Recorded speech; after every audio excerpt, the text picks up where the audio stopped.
Hello? Mabusai! Hi, shipwrecks! Hold up, let me start the timer.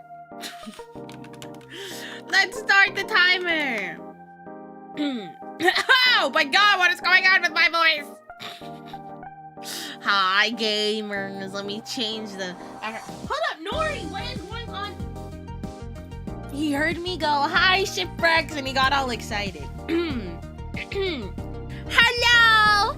Happy Thursday! You know, I actually didn't even realize today is my partner anniversary. I actually had no idea until, like, I clicked live and then people in chat were like, happy partner anniversary! And I'm like, whoa!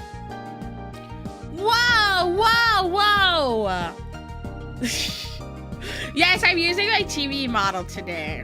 I just wanted to use my TV model, you know? Oh my god, can you believe I've been partner for 2 years? Twitch partner? Oh my goodness. Wow. That's kind of the accomplishment. I would think it's kind of an accomplishment. I mean, it is, actually. It is accomplishment.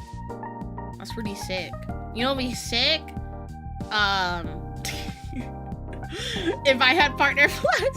It's okay, we're working on it. We're working on it. Yeah, we have 200 subs until I can play Pokemon Too Many Types. But the question is, are we gonna hit that sub goal? Are we even gonna hit it? I know. We'll see. We'll see. Anyways, happy Thursday, everybody. I hope you guys are doing well. I had some stuff come up tonight that I unfortunately cannot, I don't want to say avoid. That's not the word. I cannot, like, I don't have time to do, we'll see if we have time today for Pokemon TCG. I actually really want to play, but right now I'm trying to focus on trying to get my React stuff out because I try to upload every day. I think I've actually uploaded every single day of this month, which has been nice. It's been nice. So thank you guys for supporting the React channel. There's always time for some TCG. Yeah, there's always time, but today I kind of had to have a full schedule. I have a big tournament coming up for One Piece, and today was apparently the only day that everyone except for me was available for playtesting, and they were like, Sai, are you available? And I was like, I can make myself available, I suppose. So yeah, today was like the only day everyone was like down to test, so I will have to do that after stream. Yeah, go play test. I paid a lot of money to play in this tournament, so I should probably at least try to do well, you know? Oh, that's right, I put it on Twitter. I was actually surprised to see people interact with this post. And I think I've actually recently been getting a lot more shipwrecks that play the One Piece card game. Like, yesterday, I got followed by, what's his face? Zell tweets Jinghong Kim. He's a really good One Piece player. And I was like, One Piece player following me, hello, hi. But yeah, I played in locals yesterday and I got first place, which was nice. I had a undefeated tournament run. So, my OP14 Gecko deck. Dude, low-key, Gecko's kind of sick. But I've been running the Thriller Bark package and other yellow decks right now. So, I was talking with a friend yesterday because I have, like, a big tournament coming up. It was, okay, I was between 3 decks. I was between playing Ace, playing Boa, or playing Nami. And between all 3 of those decks, I feel like Ace is the one I can play the most. Play the best, I suppose. I have the most experience on the deck. So, and I really like playing Nami. Nami's a lot of fun, but I just don't have the reps in. And Mihawk, I feel like, has been treating me horrible. Oh, did I say Boa? I meant Mihawk. Did One Piece have a ban list recently, like Digimon? Yes, our ban list for One Piece just came out like 3 days ago, and I'm honestly shocked, like jaw on the ground, that Yellow did not get hit and in fact got buffed. I'm just like, do you guys know that yellow is kind of busted right now. Yeah, the only thing that got banned was blue Charlotte pudding. That was the only card that got banned. Which honestly, I'm sad because I do like playing blue. I like playing blue decks. However, blue being the only color that has hand disruption is it's kind of sad. But I don't know, I feel like they could have maybe balanced it by releasing cards with hand disruption in other colors, but shrugs, I don't know, that might not be the game direction that Bandai is looking to go towards for their TCG. But yeah, I'm excited. I want to play more One Piece card game. Okay, you know how hard it is? You know how hard it is to find? I know they exist. But I want to do more One Piece card game, like, hand cam streams with other VTubers. But I don't know, I feel like not very many VTubers play the game. Like, I know Hotaru plays, I know Hasher's on hiatus right now and he plays. But, you know, I want to do more, hand cam stuff like that. Father of Spero, I have no idea who that is, and that's probably a spoiler. Force Nova to play. Yeah, she's been interested. She's been interested. Yeah, I think I played with her on the sim a few times. She was playing the Tony Chopper deck. But I don't know, that deck's kind of I mean it's not bad. I think right now it's a little outdated. I think we need to tweak the list. But I do love it. I wish there were more VTubers that are interested in One Piece or the One Piece card game. Let me reword that. There's a lot of VTubers who like One Piece, but there's not a lot of VTubers that play the card game. How far are you in the One Piece anime? I am in the middle of Punk Hazard. One of my goals this year was to hopefully get caught up. I'm hoping I can use the summer break I have to watch a lot of One Piece. I'm really hoping. Or at the very least, like, get to the end of Wano. I know who Vegapunk is, because, you know, he's in the TCG. How far are you in the manga? I don't read manga. Like, at all. I just prefer watching stuff. Like, I like reading. Like, I'll read novels and, like, stuff like that, but I won't read manga. Yeah, it's weird. How far are you in the Pokemon anime? I don't watch the Pokemon anime. I watched, like, all of Diamond and Pearl and, you know, the Battle Frontier and all that, but after Black and White, I didn't keep up with the Pokemon anime. I just didn't keep up with it. I know the most recent one is actually not bad, as well as, like, the Horizons, but I just don't. I'll be honest, chat, I don't watch very much anime nowadays. I've been finding myself watching other stuff, like Netflix shows and all of that. Speaking of, I need to find a new show to watch. I'm finished with One Piece. I'm caught up with the One Piece live action. I'm caught up with Bridgerton. I don't have very many shows right now that I'm just like, oh, I'm feeding to watch. So I thought about maybe, because I was watching Brooklyn 99 for a little bit and then I fell off of it. I don't know. I dropped the Pokemon anime after X and Y. That's fair. I feel like a lot of people kind of dropped around that time too. With One Piece being seasonal now, you have a chance to catch up quicker. Yeah. Which is really nice. I need to catch up. Honestly, I haven't been watching a lot of One Piece recently because, again, time is just such a thing I don't have. Brooklyn 99 is good. I love that show. It's just one of those things where I just stopped watching. Not because I hated the show. I just didn't have the time. I didn't have the time. But yeah, I've just been so busy. Like, I'm gonna be probably spending the rest of this weekend. I have like a big design project due in like a week, and I have a lot of it actually done, but the new season of Scrubs. You know what I've been wanting to watch? What is that one medical show? I keep hearing about it, and I do like, I was a Grey's Anatomy girly for some time, and then the show started getting a little too ridiculous for me, and I was like, yeah, I'm gonna have to look for another show. So I was recommended The Pit, and I might pick it up. Thoughts on The Good Doctor? I've tried it. I just don't think I like the show. Some of the characters in the show irritate me. It's not the main character, it's like the other characters. I'm sitting here like, I don't know. If you had to go back to playing a gacha game, what gacha game would you go back playing? Honestly, there's somebody I was actually having a conversation about this with. The things I would do to experience Genshin Impact for the first time again. I feel like when Genshin Impact came out, because I was playing when it came out, there was just something magical, and now it's just like whatever. You play Genshin. I used to play Genshin. I quit in like 2022.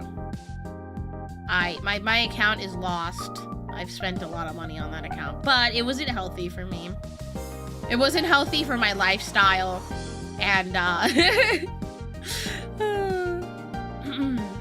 yeah, The Pit is probably the most, from what I was told, the most accurate representation of hospital life. House, dude, I love House. I love House. I think if I had like a favorite medical drama show, it would be House. I love House. Started in 2023. Yeah, I dropped the game. I mean, I think I've streamed a little bit. I've tried Wuthering Waves. I haven't tried Honkai Star Rail. I haven't played any of those other games. ZZZ, and it's because here's the thing with me, I have a very addictive personality. Like, if I enjoy something, that is like the only thing I will do, you know what I mean? Like, that's why I'm putting my foot down with Pokopia right now. I've been wanting to play so much Pokopia, but I've been purposefully like leaving my Switch in other rooms where it's harder for me. It's like harder for me to get to, if that makes sense, where I won't get distracted. What gachas are you on right now? I'm on none. I don't play gacha games. Truthfully, I don't. Like, the gacha game I play is the physical trading card games. That is gacha to me. Yeah, Genshin Impact was such a time sink for me because I had like a daily routine. I would log on, do my dailies, I would go around. I had like my so they let you kind of put like markers on the map in Genshin. So I had markers like, all right, I gotta make sure I pick up these resources for the day and do these like dungeon whatevers. And it was really bad. I think I would sink like at least 2 hours a day in that game, and 2 hours now, it's like, oh my god, that's a lot of time. That is a lot of time that I could be doing something probably more productive with my life. So yeah, yeah, she's so addicted. I have to put the Switch in the other room. Yeah, I have to. I've been doing okay. I think I have, I don't know, like 25 hours on Pokopia right now. I know it's rookie numbers. Dude, some of my friends probably have like over 100 hours already, and the game's been out for like 2 weeks. Favorite Genshin player, lore, game mechanic wise? You mean character? Kuting. She's always been my favorite. Yeah, you know, I think the difference between current Sai and maybe Sai from 4 or 5 years ago is I actively try to touch grass. I actively try to touch grass. I'm always going out. Even if it's just to like do homework somewhere else. Like, I try not to, like, obviously I do homework at home, but I also try to like go other places, because I find that sometimes, especially if it's school related, I'm productive somewhere else. But if I'm at home within the comfort of my home, you know, my PC is here, my Switch is here, my Steam Deck's right there, you know, my TV's right there, Netflix is right there, I'm more likely to fall into not being productive. Yeah, I have to touch grass, and I also think it's been good for my mental. I love going out, and I also think I have, like, I don't know, a good friend group. So I actively try to get some social interaction so I don't get depressed. That is how my wife is teaching and grading. You have to, like, go somewhere else to do stuff. I can't do stuff at home a lot of the time because then I'll just, like, you know, I see the Nintendo Switch and I'm like, yes. Farts? Trey, hello? And you call me a stinky? Yeah, so I don't procrastinate. I think you procrastinate. I will say sometimes my best work that I've done for both school and just, like, other stuff is done because I procrastinated and I'm under a lot of pressure. I find that sometimes if I do stuff last minute and still, like, we're turn it in on time and stuff, that it's sometimes my best work. But I try not to make it a habit, you know. I try not to procrastinate that much. I think that's something I've been actively trying to work on, is not procrastinating on stuff. Try to get it done early. But you know me, I still do. There's still stuff I'm like, I'll do it like 2 hours before the deadline. That's fine. Yeah, I did that back in college. Yeah, no, I feel like there's such a weight lifted when I have stuff done and I can do other stuff, you know? You think you can convince Aries to watch One Piece? I don't know. I have no idea. I don't even think she watches that much anime. Thought it was that you were less likely to be a porn star than 2 years now. Waiting music is still on the side of YouTube? No, that's fine. That's the YouTube music I have going on, so you don't have to just hear my voice. When I least expected you, yeah. So yeah, yeah, today we'll probably be most likely just reacting. If we have time, actually, I don't know, because the videos I picked out for today are on the longer side, like 40 minutes, I think. 45 minutes is, like, the longest video, but we're doing a This Is Chris video, a Porter video, a Smith Plays video, as well as a Wolfie video today. Aries doesn't watch anime. Yeah, no, she doesn't watch anime, like, at all. I think she's more so, like, fantasy show girly. Like, she will watch, like, Lord of the Rings and Game of Thrones and stuff. Yeah, no M&J TV today. I don't want to oversaturate too much M&J TV into my React stuff. You know, I feel like there's other... Like, he's a great PokeTuber. Like, he's probably my favorite, but I feel like there's other great PokeTubers we can watch, too. Why is Apollo picture in the background? I haven't changed his backgrounds, like, pictures in forever, okay? I think I had asked Apollo if there's, like, a picture she would want, like, if I were to put it in my bedroom, and she gave me that one. All that less than 3 hours? Probably. I want to try to end stream today before 5 p.m. Before 5. Do you Pocket Monsters videos at some point? Can I be honest? I'm not really too cuckoo crazy about the Pocket Monster. I try to, like, not watch too many, like, of his videos. Not because I hate him or anything, but it's like I already consume so much of his content, I think, on TikTok, on my For You page. I don't think it'd be, like, a very valid reaction for me to watch his videos, because it's like, oh, I've already kind of seen this. Classic Apollo. Who the fuck is surprised? Who is surprised? But yeah, I put on one of my sub goals. I think it's, like, the later one. It's the 5,500 one. I do want to get a new bedroom background at some point. You know, you gotta get the new bedroom background. Get some more updated stuff going on. Because bedroom backgrounds are not cheap, chat. They're pretty expensive. Pretty expensive. And it's fair. Artists drawing backgrounds. I know backgrounds are, like, one of the least favorite things a majority of artists are like, don't make me do it. Don't make me do it. So I'm like, yeah. Yeah, motion going on for you. Yeah, I love this background, though. I love that this artist made it look like there's, like, the underwater stuff. So I'm hoping I could do something like that.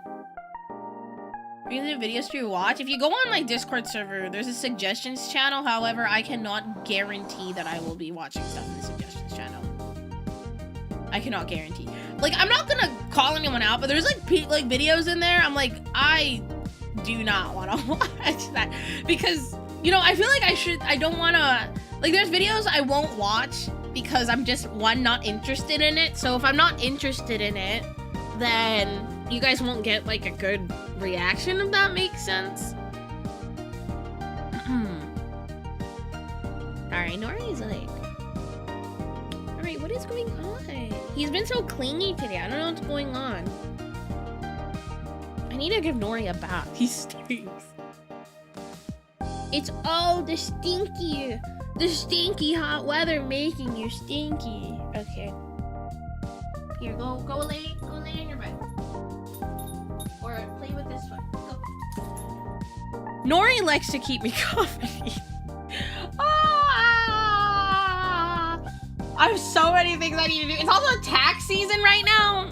And doing taxes as a content creator is so ass. Like, oh my goodness. I remember the days when I was working my 9 to 5. It was so easy. I get my tax form from my employer and I would just like go to my tax person and I'm like, here's this and like $70. Thanks, have a good day. And then it would just like they would take care of my taxes for me. But now it's like, oh, I have all these Google Sheets and receipts and folders and everything, and it's like, ah! Doing taxes as a content creator is not fun. It's not fun. Chat, do your taxes. Chat, do your taxes. Do them. It's you gotta do them, you know? Gods pay taxes. Unfortunately, we do. Yes, I pay taxes, I pay rent, I pay everything. It's a hard world we live in. It's so expensive now.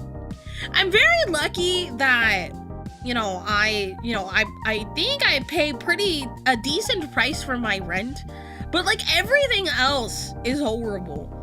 My electric bill every month I look at it and I'm like, I don't care who the IRS sends, I'm not paying my taxes. I am a law-abiding citizen, I'll pay my taxes. I will give Uncle Sam his cut. Because the thing with like content creation, it's not like traditional taxes. You kind of have to do your own taxes and accounting, which I fell behind, I think, on 2 months last year, so I have to go and sit down and get all the receipts and everything and compile it, which it's not hard, it's just annoying. It's very annoying. I know I could probably hire an accountant, but here's the thing, like, I took accounting for like a year now, so I can do my own accounting.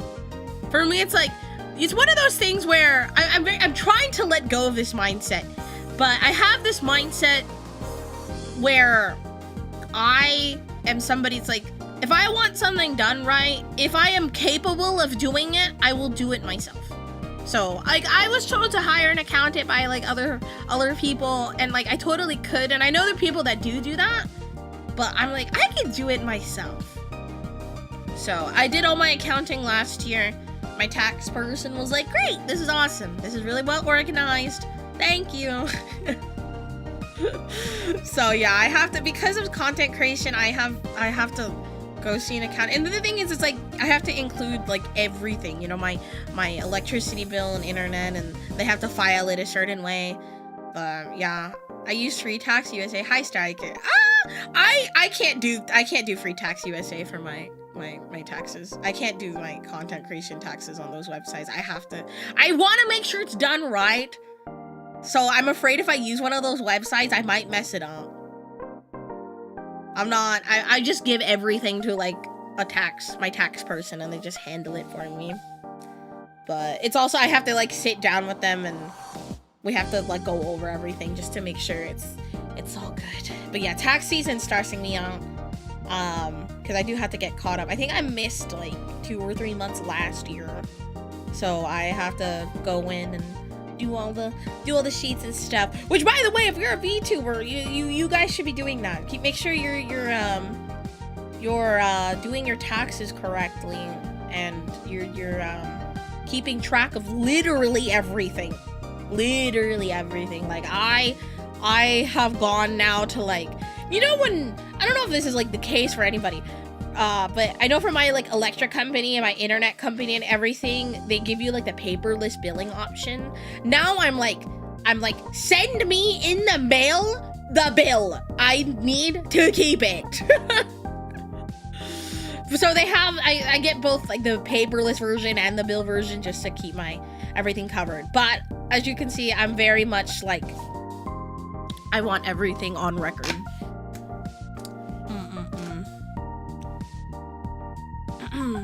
2 more months for your taxes. I mean, it's not bad, especially because I think last year I didn't spend too much on Poseidon, if that makes sense. I didn't spend too much on her. So like, I think the year before I had like a lot of stuff, and I'm like, oh, ah!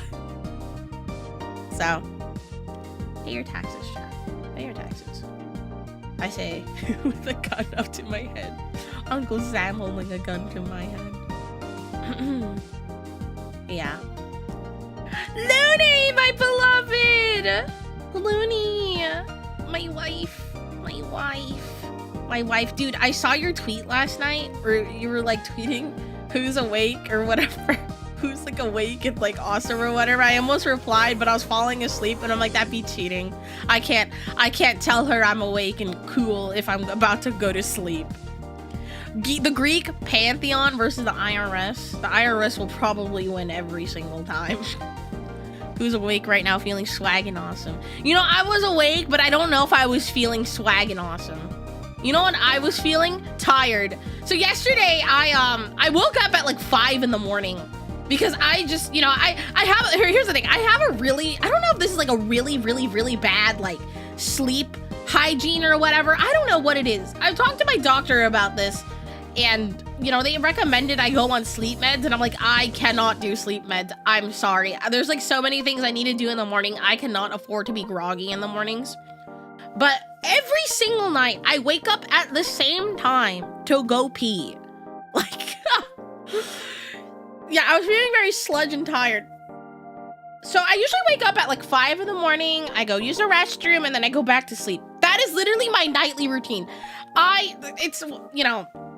So I woke up at 5 in the morning yesterday. Typical routine. And I was feeling so much abdominal pain, and at first I was like, hold up, wait, is this the Red Sea's on its way? Like, I'm so confused. It didn't feel like cramps or anything, but then it just progressively kept getting worse. Like within the hour, I couldn't fall back asleep, and then I was like, you know what? Oh, this fucking sucks. I'm gonna go to urgent care. So I went to urgent care when they opened, and I had TMI, a UTI, I suppose, and I was just like, wait, that makes sense. I was using the restroom a lot the last few days, and I've been drinking, I don't know, drinking a lot of water. I'm just like on antibiotics. But holy moly, yesterday morning was so miserable. I only got like 4 hours of sleep yesterday, and I still went to locals, and I got first. So, not to toot my own horn or anything, but I would like to think I'm at least a decent TCG player. IRS has the Greek pantheon versus the IRS. I'm so cool. I love trading card games. I am the goddess of trading card games. I would like to say I play them all, which I can play most trading card games, like most main ones. Like now I know how to play Magic. I can play Yu-Gi-Oh to an extent. I'm competitive in Pokemon and One Piece. I can play a good chunk of the Bushi Road games. Yeah, Duel Masters Vanguard. I have a Vanguard deck. I was keeping up with Vanguard for like a year. And then Vanguard got like way too expensive. So now I think I'm only keeping up with my Artisaria deck, because that's the deck I think I like the most. Magic the Gathering. Magic's fun. Magic's fun. My my local game store. So I'm really close with all the employees at my local like game store where I go to play like all my card games. So they like watch my streams. So I was like, they watched I think they watched my Magic one, and I came the next day and they're like, so we saw you were playing Magic, do you want us to build you a deck? And I'm just like,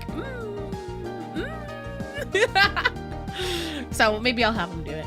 I don't like asking people for favors like that. I try not to, especially because the game store employees over there, they take good care of me because I help run their events, so they do a lot for me, and I'm like, I can't ask you guys to do this for me. What's the best TCG in your opinion to play?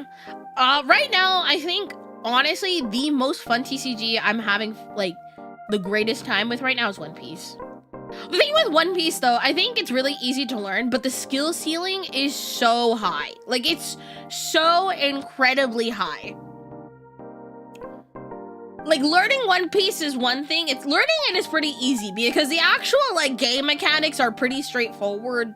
You know, you have a leader, every deck has a leader and colors. You have character cards that you can use to, you know, attack with. You have event cards and stuff like that. Poseidon's a good One Piece teacher. I can vouch. Yes, I did teach Looney how to play One Piece about a year ago. It's a great game. You have life. The first person to, you know, get to 0 life and not take another life is it loses. So it's pretty straightforward, I would like to think.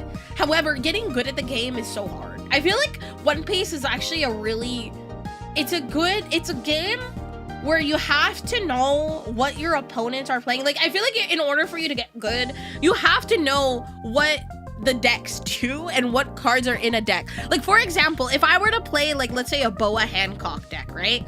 Most Boa decks are probably gonna be the same 46 cards, maybe 40 cards.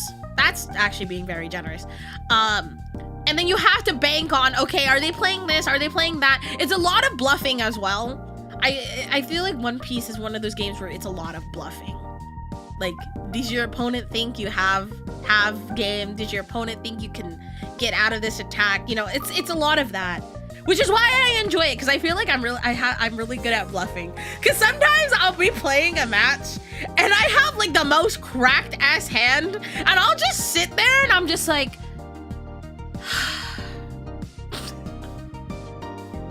I do that in Pokemon too. I actually do that in Pokemon too, where like my opponent will like Iono me into like a boss's orders, and they're like, she doesn't have it, and I'll look at them, I'm like, you know, I feel like that's also just an important skill to have in card games in general, is knowing when to have like a poker face and knowing when to bluff. What do you play in Magic? I played Standard. I want to play Commander though. The format gets even better next set. I agree. I think the One Piece card game is so fun right now because it's what we're calling a jungle meta, where it's not like the same 3 decks that are winning now. It's like there's such a variety of decks, and like I would like to think that the deck spread of like winning decks right now is pretty good. Like, there's not a singular deck that is dominating the entire meta. Hand Disruption, one of the things I stopped playing in Pokemon. Hand Disruption is always going to be a thing in Pokemon, and honestly I think it's pretty necessary. True, but can we kill yellow decks? Yeah, yellow for some reason has some cracked ass shit right now. I don't know why they unbanned Raigo, but maybe there's something that we just don't know. Maybe they're gonna release a card in like OP17 that for in like another color that can beat yellow. I have no idea. They had to have like preemptively like just unbanned it, you know, because we were due. I think the ban list, if I'm remembering correctly, there are scheduled, so like they have to have like a ban list before rotation. Because rotation, wait, what is One Piece rotation? I think, is it the same week as Pokemon? I have to remember. One Piece rotation date. I'm Googling this now. April 1st. And I think Pokemon is also April 1st. I should know this. I'm pretty sure it's at least the first week of April.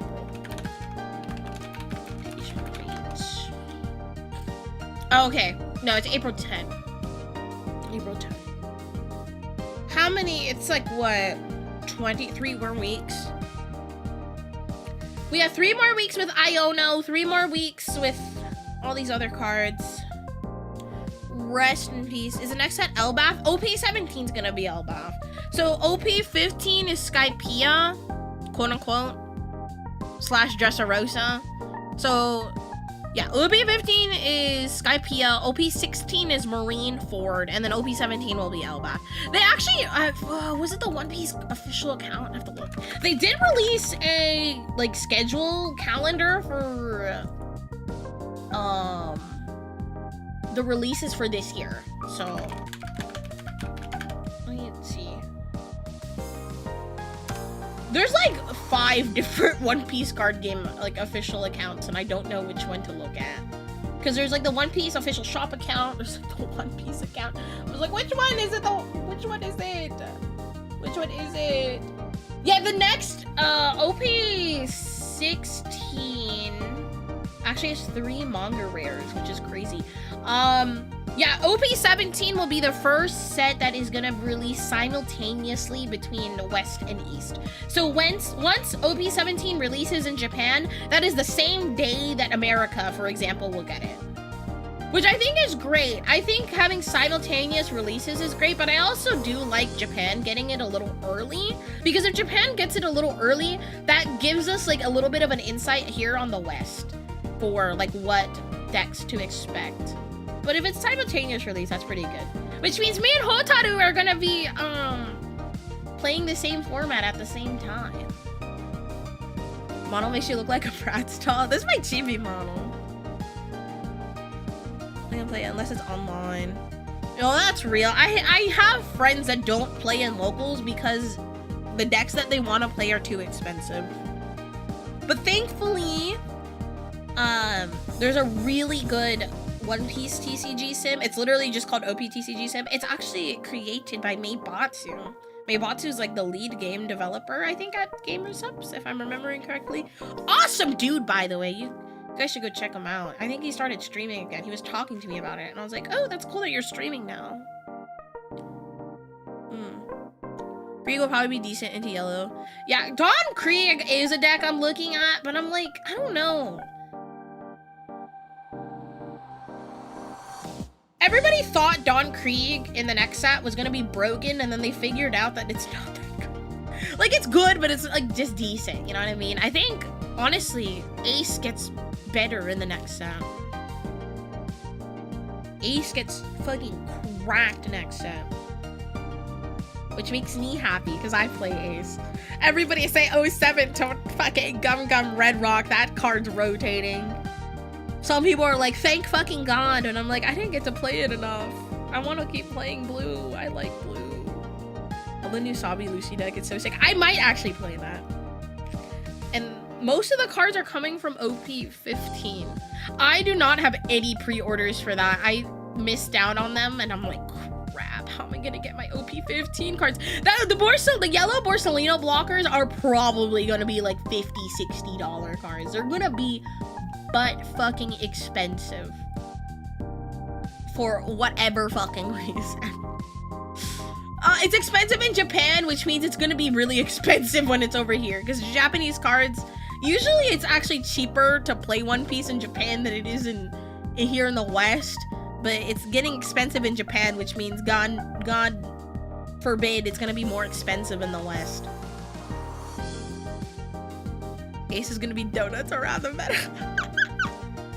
That's fucking diabolical! Not my Pookie! How do you even doing a Beyblade tourney? I don't know. Beyblade is banned at my local game store. Apparently they did do Beyblade for a little bit, but it was distracting other customers and other players from other games when they were hosting locals, so now Beyblades are banned. I don't know the exact story, but that's what I know. They just told me, like, yeah, we can't do Beyblades in the store anymore, sorry. I'm like, oh, okay. I not that I was interested anyway.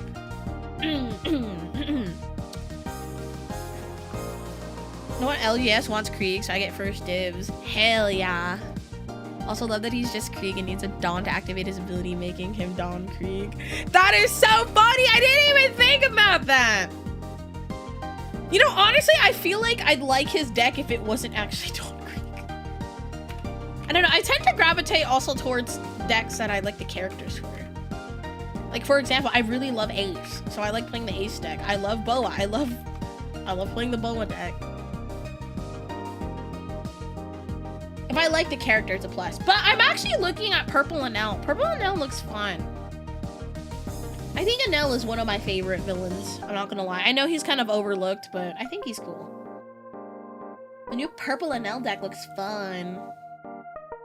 But God knows how much that deck's gonna cost once it's out. Getting Beyblade Plan is crazy. There's other stores here in Atlantis that do Beyblade. It's just the one I frequent. They stopped doing it. It's like most of the stores here in Atlantis, they stopped doing Yu-Gi-Oh!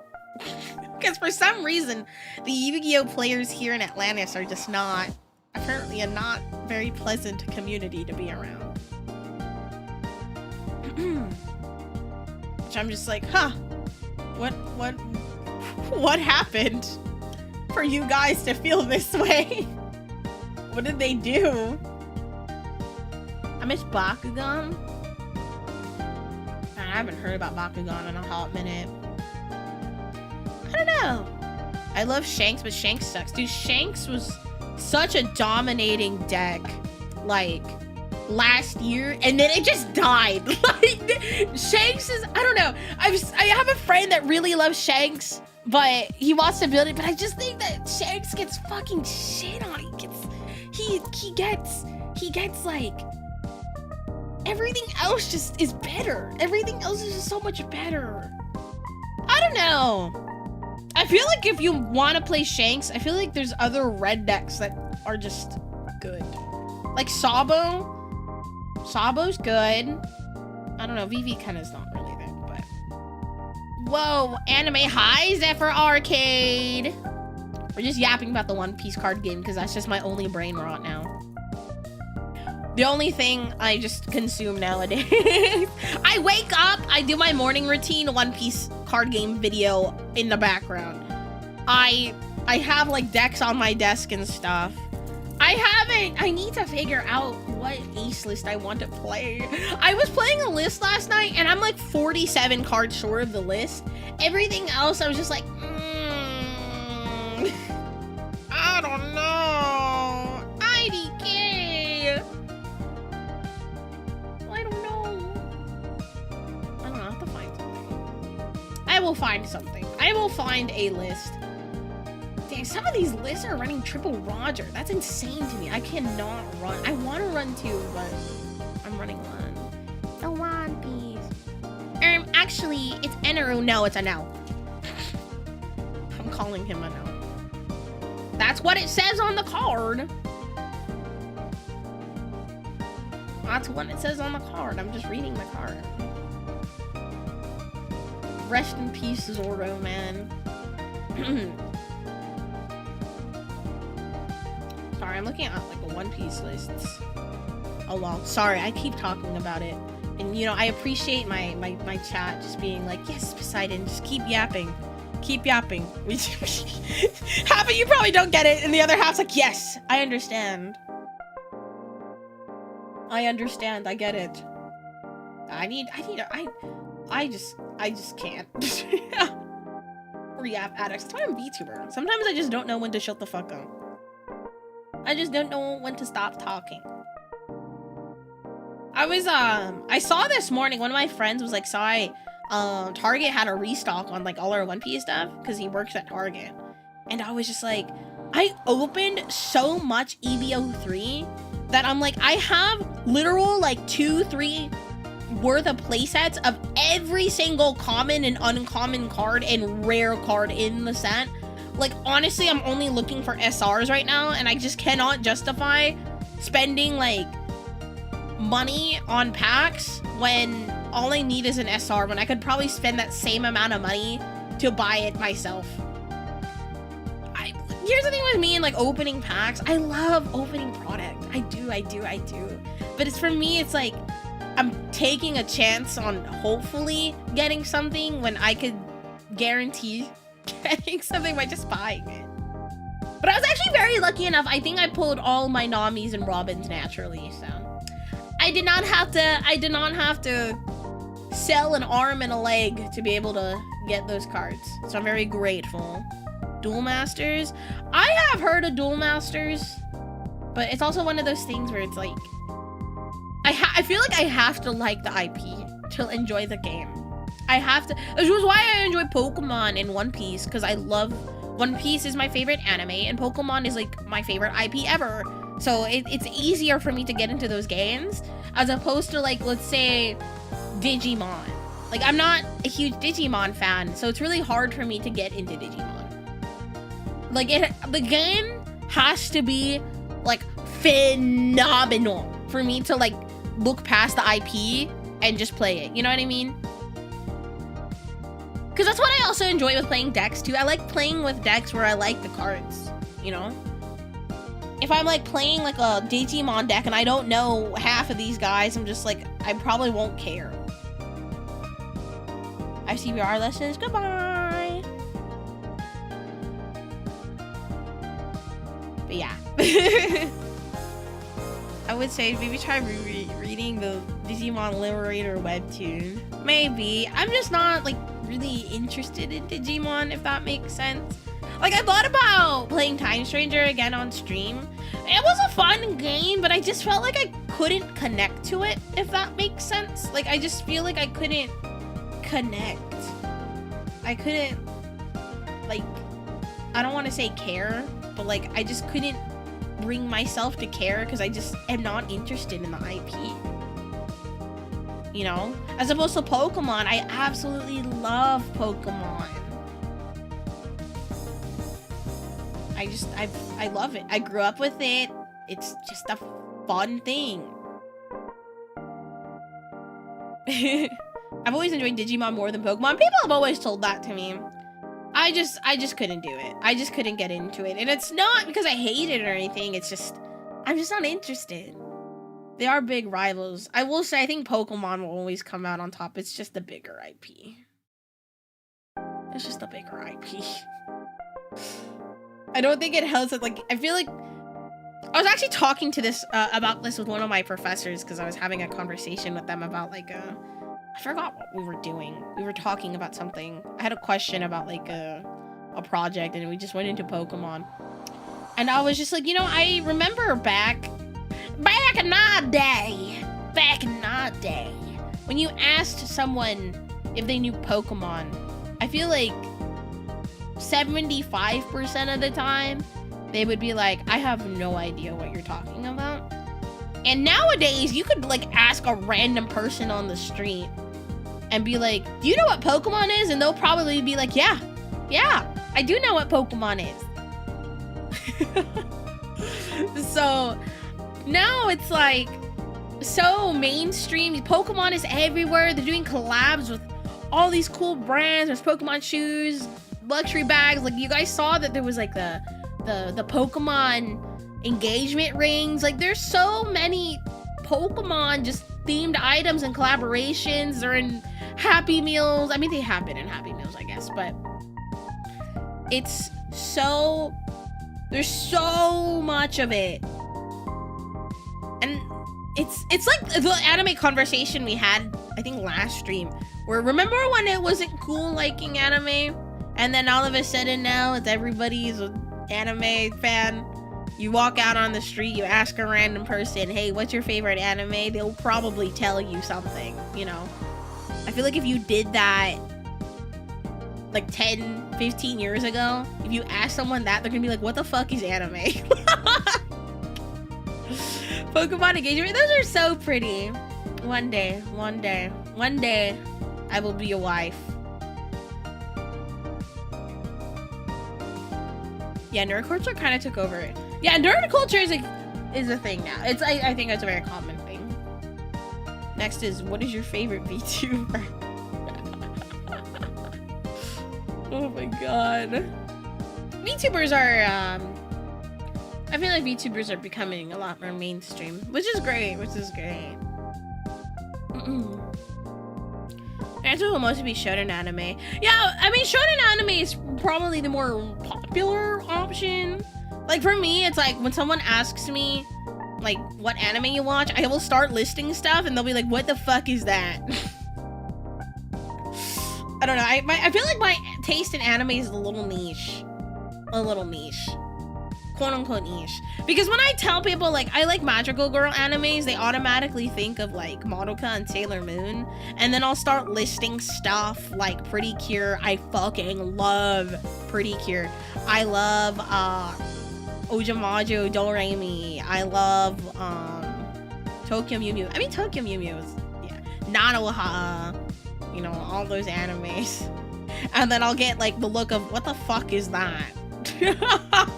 What is that? What are you talking about? Like, oh, you don't know. That's fine, I guess. Simba Gear. Oh my god, favorite Pretty Cure season? Heartcatch. 100%. I love Heartcatch Pretty Cure so much that my favorite Pretty Cure character is Cure Marine. And I have a Cure Marine, not her tattooed, but I have, I can't show it to you guys because obviously I can't. But I do have a Pretty Cure tattoo on me, and it's like my biggest tattoo. And if that should tell you how much I love Pretty Cure, I don't know what else will. What do you mean not Card Cat? I love Card Captor Sakura. It's just not one of my favorites. Princess Tutu, Mermaid Melody. Those are a few I can list. But yeah, I was like, if I tell someone that, like an average person, they're gonna look at me and be like, what are you talking about? Mermaid Melody mentioned, dude, I also have a Mermaid Melody tattoo. I have Lucia's compact, her shell compact tattooed on me. I absolutely love Mermaid Melody. It was one of the first magical girl animes I watched. I think it was actually the one I watched after I watched Sailor Moon. Yeah, Simple Gear is really good. My first technical idol anime. Yeah, it's like an idol anime, kind of. I think it's more magical girl than idol, though. But yeah, I thought about rewatching Mermaid Melody, and then I remembered how much I hated that one character in the second season, so I'm just like, I don't want to be mad all over again. I don't want to be mad. And then I went through an idol anime phase throughout high school. So I was really into Love Live. I was really into Idol Master. You know, I was never into like the male idol, like IPs and stuff like that. I was never really into like that, but I was really into like the girly idol anime. So I've watched a lot of Love Live and Idol Master. There was like another one I watched. Oh, Aikatsu. Does anybody know that one? Pretty Rhythm. Nobody knows what I'm talking about, and that's fine. Aikatsu and Pretty Rhythm. Oh, Review Starlight. Is that idol? I think that's considered idol. Review Starlight. Cutie Honey Magical Girl, yeah. Eric Cartman is the reason why I don't watch South Park. Aikatsu had a lot of seasons. I did. I love the original Aikatsu and Aikatsu Stars. I kind of know what you're talking about. Yeah, I was super into Aikatsu. I was really into Pretty Rhythm until they got, I think, rebranded into Pre-Para, and then I was just like, not my thing. I liked when they were ice skating idols, because that's what it was. They were on ice skates, and then they just went full-blown idol, and I'm like, I like that you guys were ice skating. It made you different than all the other idol anime franchises, but, you know, who am I to say anything? Favorite Sailor Scout from Sailor Moon? Sailor Venus. Hands down, Sailor Venus is my favorite. I love Sailor Venus.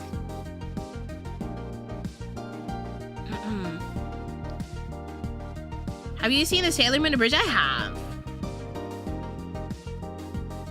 Pretty Girl slowly turned into Kamen Rider. No, they're still two very different things, but however, the communities that like Pretty Cure and Kamen Rider overlap a lot. New one to the original line.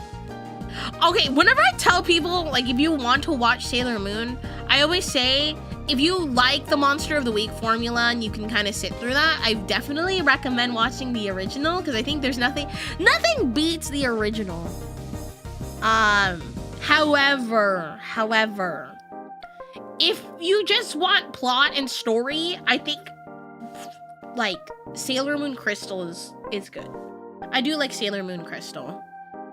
But there's, like, I know there's people that are like, I just can't deal with it, the new, like, art style or whatever. It's like, what did you expect them to do?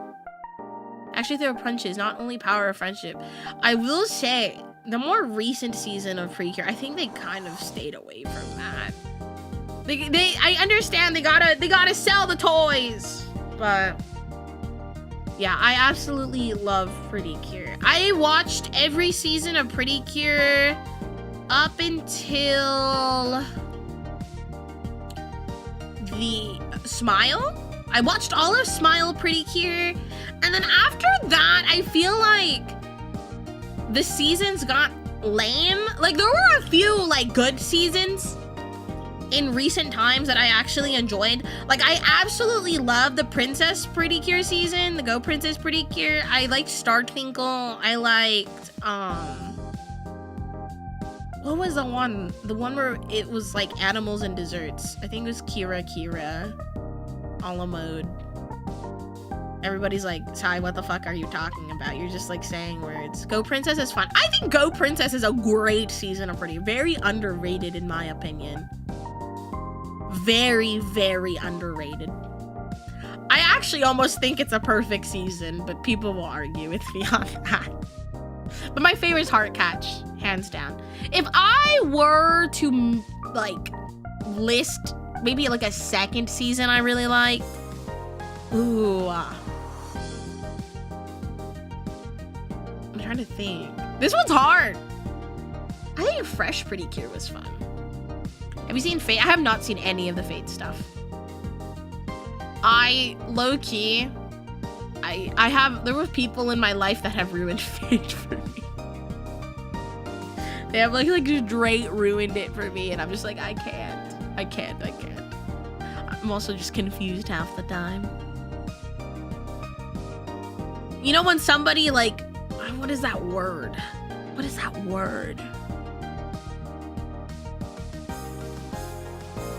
Like, it's like ruining it for you, but it's like, I can't remember the word, but they just did it. I can't do it. Fate is good. I just can't get into it. I can't.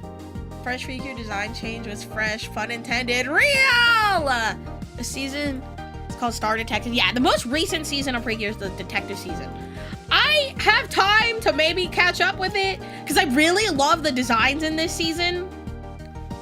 The most recent season, but you know, it's just one of those things that is just like, I don't know. We're tainted. There we go. They tainted it for me. I will say, I think the anime I've been looking to watch, and I'm behind. I know, chat, I'm behind. I'm wanting to watch because I promised one of my friends I'd watch it with them, and they keep asking like, Sai, when are you gonna watch this with me? It's Haikyuu. I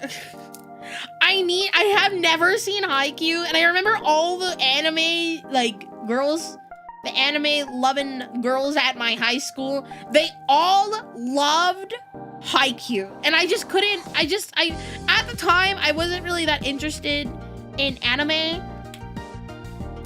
but now it's like, I guess I promised this friend a while ago, and I honestly cannot remember, but I believe them. They were like, Sai, you promised you'd watch Haikyuu with me, and I'm just like, I did, didn't I? And I keep getting told by other people it's like a banger anime. And I'm like, here's the thing. The only sports anime I've really consumed is Free. And it was because of the fan service. I'm not gonna lie. I think anime men are fucking hot. But I'm like, I would like to watch like a sports anime where it's actually like sports. Like full-blown sports. So I'll probably give Haikyuu a shot sometime soon. Banger. I love Haikyuu. The volleyball one? Yes, Haikyuu is the volleyball one.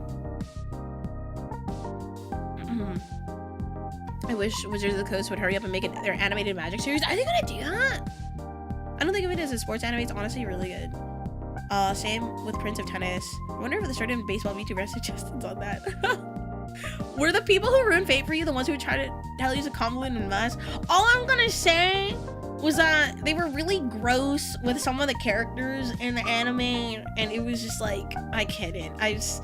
They were just making it really nasty for me. I don't want to get too much into it because they were saying some stuff to me, and I was just like, I don't think I want to get into this. I'm good. Blue Lock. I heard great things about Blue Lock. I heard great things. I need to watch Haikyuu. Oh, I need to. So many things. I have like quite a bit of, like, for example, I was caught up with Apothecary Diaries and then I just fell off of it. I don't know. I know though, I think the manga or something is like all caught up or whatever, but I couldn't. It was another one I was watching. You know what I need to actually sit down and watch?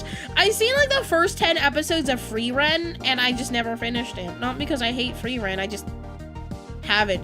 And the thing is, it's one of those animes I know I will enjoy because I love cozy animes that I can just sit down and it's like, oh, this is nice, you know? So I need to watch Frieren again. I was caught up with Oshinoko up until season 2, and then things started getting weird and I was just like, I don't know, farming life in another world. See, like cozy animes like that I love. I would like to watch that. Blue Lock is mad, like they be going so hard where you have to say, bruh, it ain't that serious. Hey man, sports sometimes can be that serious. I never played sports in high school, but my friends that did, it was like their life. Everything they did in their lifestyle was revolved around the sport. So I understand the people who are super into just sports like that. There's something about the dub of Free Run that I just can't get into. I'm not the type to watch subbed unless it's already dubbed. See, okay. Sub versus dub. Whether you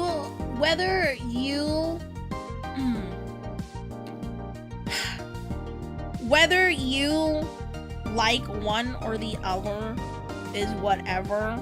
However, my problem is when people try to shove it down your throat. I remember that era on the internet. Also, thank you so much, Murdkip, for the $2 super. I appreciate it. Thank you. I remember I had a friend. No longer friends with this person. They would just like, cause I like watching dub. I like watching both. Okay, hear me out. I like watching both. There are some animes I will not watch dubbed. There are some animes I will not watch subbed. For example, I really like cannot watch, for example, what is that one anime I just cannot watch dubbed? There's like one older one. I can't remember, but there was like this one anime I cannot watch dubbed, but I love watching dubbed because here's the thing with dubbed anime. Sometimes when I'm watching anime, I'm doing something else at the same time. Whether I'm like doing chores around the house or like I'm working on something and I'll just have it on the background. So I like watching dubbed for that, but sometimes I do like the performances and like sub better, so I'll watch it in that. For example, like I've seen the Haikyuu dub and sub, and I think they're both great, but I think I prefer the sub performances just a little more. So if I were to watch Haikyuu, I think I'd watch it in the sub version. The first sports-esque anime I watched was Bamboo Blade. Ooh. Air Gear was one of the series I wanted to be completed in anime form, but it's finished in manga. Happy and partner anniversary, also raise the timer. Will you guys let me finish subathon today? Will you guys let me finish the subathon? Is it? No. Okay. Well, all right. When is it my turn to win? Ghost Stories is the best stuff. What do you mean? What do you mean? What do you mean? You want to stop? I mean, I could keep going. Funny joke, no. Inazuma 11. I heard great things about Inazuma 11. Yes, yes, the panty and stocking dub. I haven't watched the new one. Okay, I haven't watched the most recent Panty and Stocking because I know there was like a whole. I think Amazon is handling the dub for that one, so they had to like do a new cast and stuff because it's complicated. But the original Panty and Stocking dub, in my opinion, is miles better than the sub. Like, props to the sub voice actors. I think they did a great job, but there's just something different about like Panty and Stocking. Because the thing is, the art style of Panty and Stocking, it's very much like Powerpuff Girls, like type of Western cartoon style. So I think having an English dub for that, and honestly casting almost like perfect, I mean, if not almost, perfect people to voice Panty and Stocking and the rest of the gang, like, phenomenal. I've never finished Kill la Kill. Is Kill la Kill worth finishing? See, I remember when Kill la Kill came out and everybody was like, yes, this is the best thing ever. And then like years later, they were like, it's mid. Like, I never actually, I think I got like halfway through Kill la Kill and I just never finished it. Top 10 of all time. Dude, I remember it was like middle school. All of my friends were into Kill la Kill. Okay, Jiro. I'm just getting full-blown anime recommendations at this point. Maybe it's time for me to watch anime again. Maybe it's finally time for me to boot up the Crunchyroll. You're in login. You know what? It's the same friend I think that also ruined what is it? Evangelion for me. The one that ruined Freight. I say friend, but I don't know if we're friends. Haruhi? I've seen Haruhi. I haven't seen Steins Gate or Code Geass though. Anime nights in the Discord. You know, we were watching, I think the last anime we watched on Discord was the 100 Girlfriends anime. I need to get caught up. That's crazy. I suddenly only watch most of the time because of being dyslexic. Oh, that's so real. I feel like I ruin all the subs I watch by pausing all the time. Are you open to watching dubbed anime? I think most major anime nowadays have dubs. Which is great, because then I think it opens it up to a bigger audience. Kame ga Kill. I haven't seen a Kame ga Kill. That actually tries to get canceled and fans don't let him out of spite. He like tries to do the most diabolical thing ever and the fans are like, no. We're not letting this one go. What? What the fuck? Anime watch party on Discord. Dude, I remember when I was younger, I thought like Fairy Tail was like the best anime ever. And then I tried rewatching it, I think like a year or two ago, and I'm like, I remember why I enjoyed Fairy Tail, but at the same time, I'm like, now I'm watching One Piece, and I remember there was like during the early 2010s, people were like, which one's better, Fairy Tail or One Piece? And I'm like, One Piece is, holy fuck, so much better. Dare I say, I think One Piece is one of the best, like, just pieces of fiction. Is Shrek considered anime? Yes. The best anime of all time, though, goes to Cory in the House. I thought we all knew this. There's a lot of problems with Fairy Tail. It's very fun. I will say it's a very fun show. I just think that there's some of the plot, I'm just like, question mark? Hello? Yeah, the best anime ever is Cory in the House. Hands down. When are they gonna add Cory in the House into my anime list? Does anybody still use that? Oh god, I don't even know my old account anymore. But I just remember, I remember I showed my anime list account to like someone, and they said I was a fake anime fan because I didn't watch over 100 anime at the time. And I was just like, what? What? Okay then. Guess who's an anime girl on the internet now? Me! I am! I don't know. Sometimes I feel like a fake anime fan because like my friends will talk to me about like anime they're watching now and I'm like, I don't know. I haven't seen it. Who grew up with That's So Raven? That's So Raven's peak. I grew up with That's So Raven.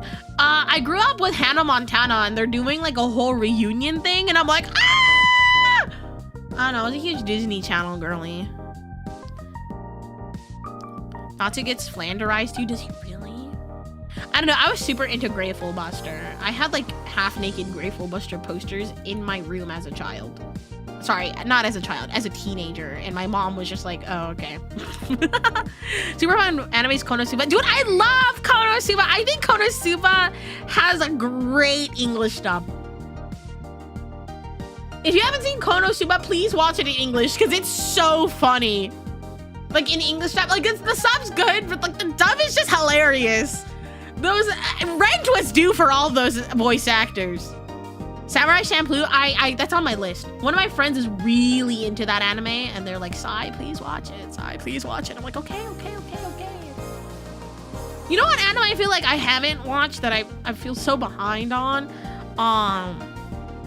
Everyone's telling me to watch Cyberpunk Edgerunners, and I just couldn't do it. I can't bring myself to watch it for some reason.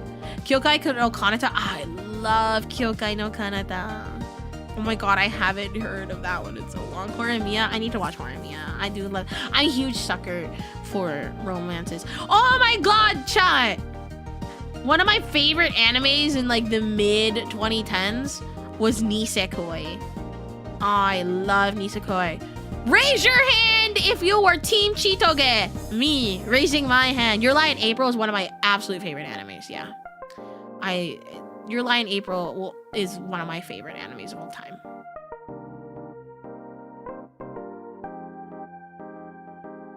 Paranoia Agent, ooh.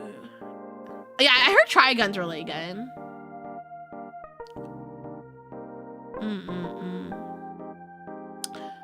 Angel Beats question mark? Yes! One of the first animes I watched too. I think it might have been like my sixth or seventh anime, 6, 7. Anohana. Anohana might have been the first anime that I absolutely bawled with. I could not stop crying for like an hour. One anime that was hit or miss with me is Rent a Girlfriend. Yeah, I watched the first season of Rent a Girlfriend, and by the end of season 1, I just hated every single character, and I was like, I'm not watching this anymore. Isekai Quartet, I haven't seen that one. I need to watch a lot of stuff. I don't know. Eureka 7. I heard good things about Eureka 7. I have great things. I feel bad though, because a lot of my friends, they really like Naruto and stuff, and I tried watching Naruto and I just couldn't, I couldn't connect with it. Full Metal Alchemist. I need to watch Brotherhood. I've been told to watch that. I couldn't get into Naruto, chat. I'm sorry. I'm sorry. It just wasn't for me. The more you look at Naruto, the more problems and plot hole you find. Really? Is it that bad? Okay, chat. Question. What do you guys think the big 3 animes are? My friends argue with this. By the way, just to give you context, I am the only girl in my friend group.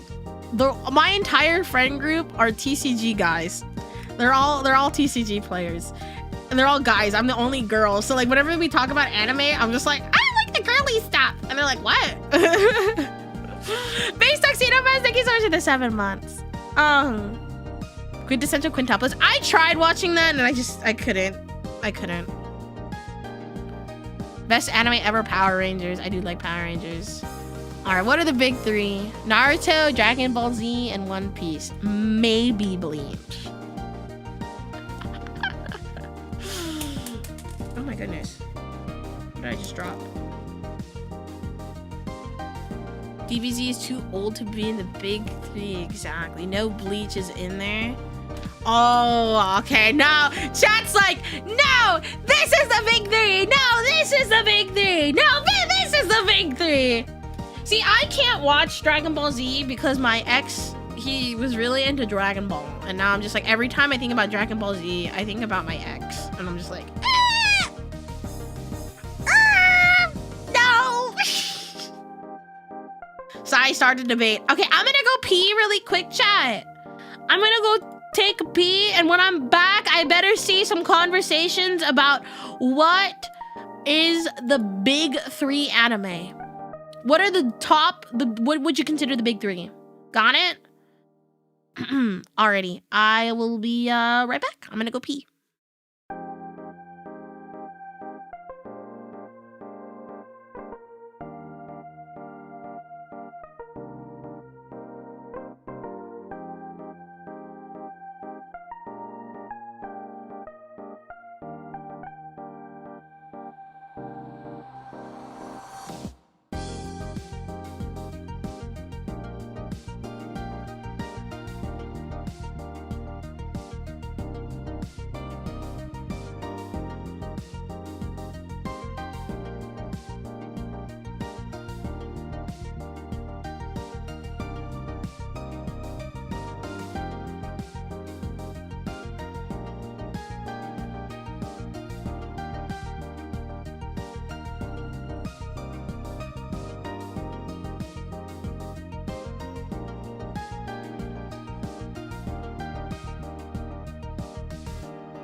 All right. Do we get some nice heated debates in here? Also, Anonymous, thank you for the 10 gifted. We got my Anonymous back!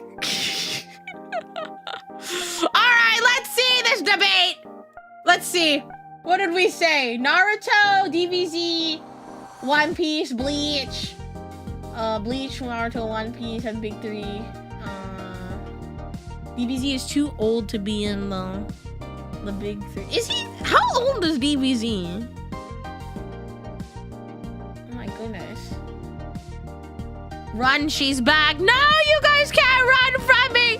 Ah! Emma, thank you for the 10. Guys, why do we have a high trade? Oh my god, raise the timer. Oh my god. 1989? Really? I didn't know Dragon Ball was that old. Maybe because I'm so Gen Z that I'm just like, what is that? It's old, stuck forever.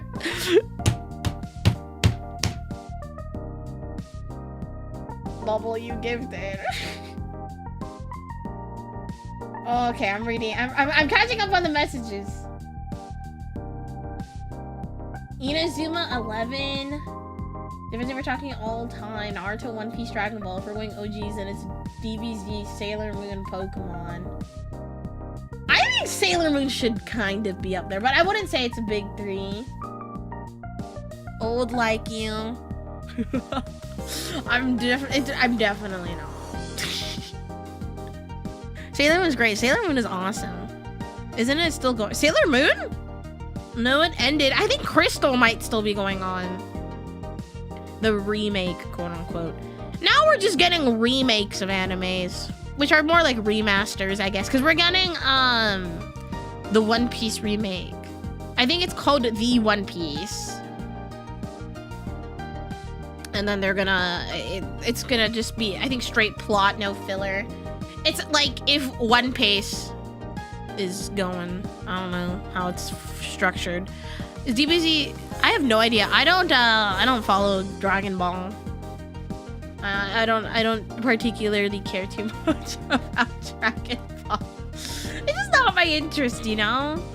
Did you just say One Piece? Yeah, One Piece cuts out like all the filler. But from my understanding, at least I think what Otis said, that the new One Piece anime is almost gonna kind of follow the same structure as the live action. So you know how like the live action One Piece, they had to like, obviously they had to cut out a lot of stuff and they had to, you know, move stuff around to make it so it goes a little faster. So there is One Piece. So One Piece is a version of One Piece you can watch where they just cut out all of the filler.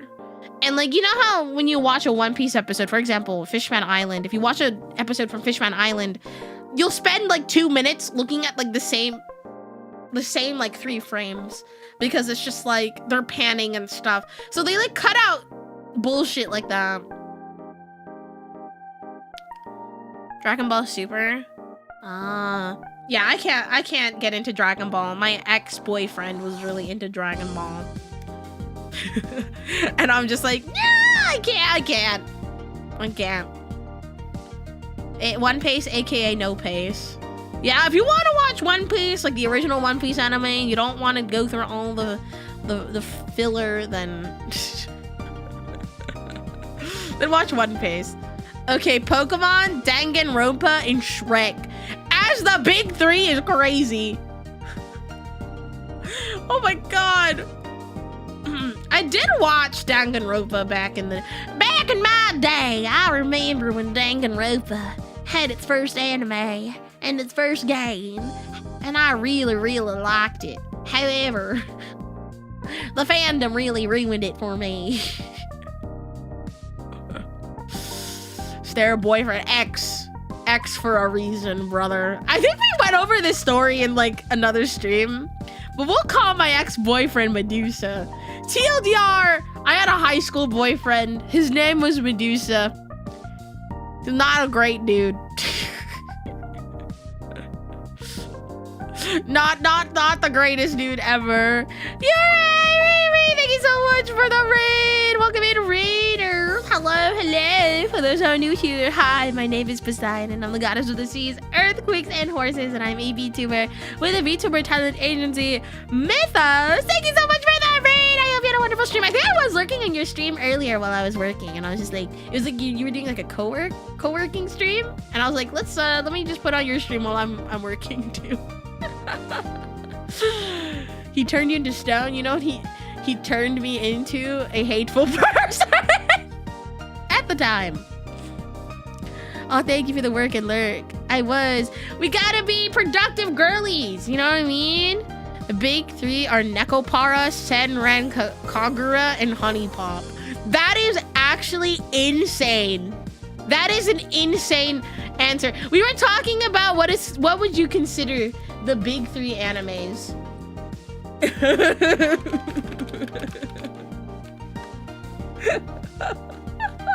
Honey Pop, Lamau. We were playing Honey Pop a little bit. I was doing like a YouTube exclusive stream and we were playing Honey Pop. This was a while back. We never finished it. I think it was getting way too gooner. I will say Honey Pop is like one of the only games I've actually sat and 100% in the game. Spreadsheet out and everything.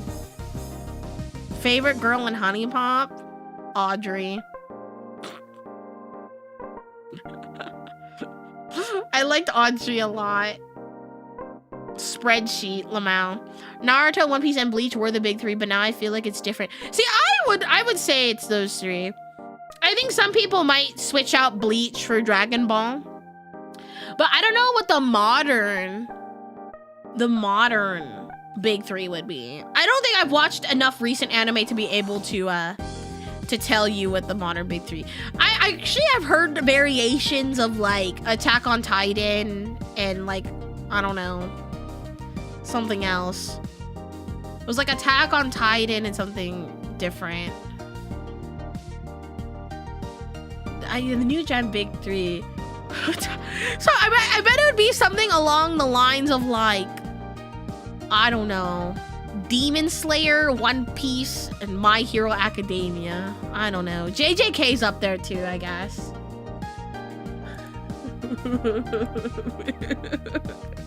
Yeah, I think Demon Slayer, would for sure have a place in the modern big three. JJK, I haven't seen JJK. Is JJK good? I really like the music, the music from JJK. I just haven't actually seen it. I know, Chainsaw Man. I don't know, would Chainsaw Man be up there? Modern big three, SAO, AO, or Attack on Titan, and Demon Slayer.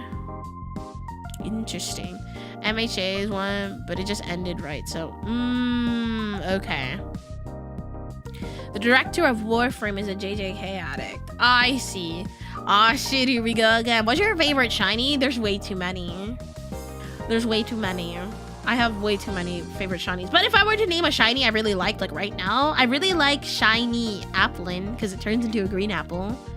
I enjoy JJK a lot, but I'm too busy to watch lately. That's so real. I was telling my chat that earlier. I'm just like, I feel like I've gotten, as I've become an adult, I've gotten way too busy to watch anime. Mac-chan, thank you so much for the 17 months, tier 3. Thank you so much for that partner anniversary. Thank you. 2 years ago, I became a partner. Can you believe it? I've been a Twitch partner for 2 years now. Originally doesn't release as much. I don't think it'd be in that category. True. Would it be like an anime that's been ongoing? Because then I would maybe argue that, you know, like, I don't know, My Hero, but then again, it did end already. I've seen the first like 3 episodes of Free Run. Season 2, my life is so hard. I haven't even finished season 1 of Free Run. I understand. Demon Slayer, JJK. Yeah, he's been done for quite a long time. I never watched Attack on Titan. I know! You can make fun of me, chat! I know, you can make fun of me. I just haven't seen it, you know? I'd say the modern big three are MHA, Demon Slayer, and JJK. Would have been Black Clover if not for problems. Oh, yeah. 1 second.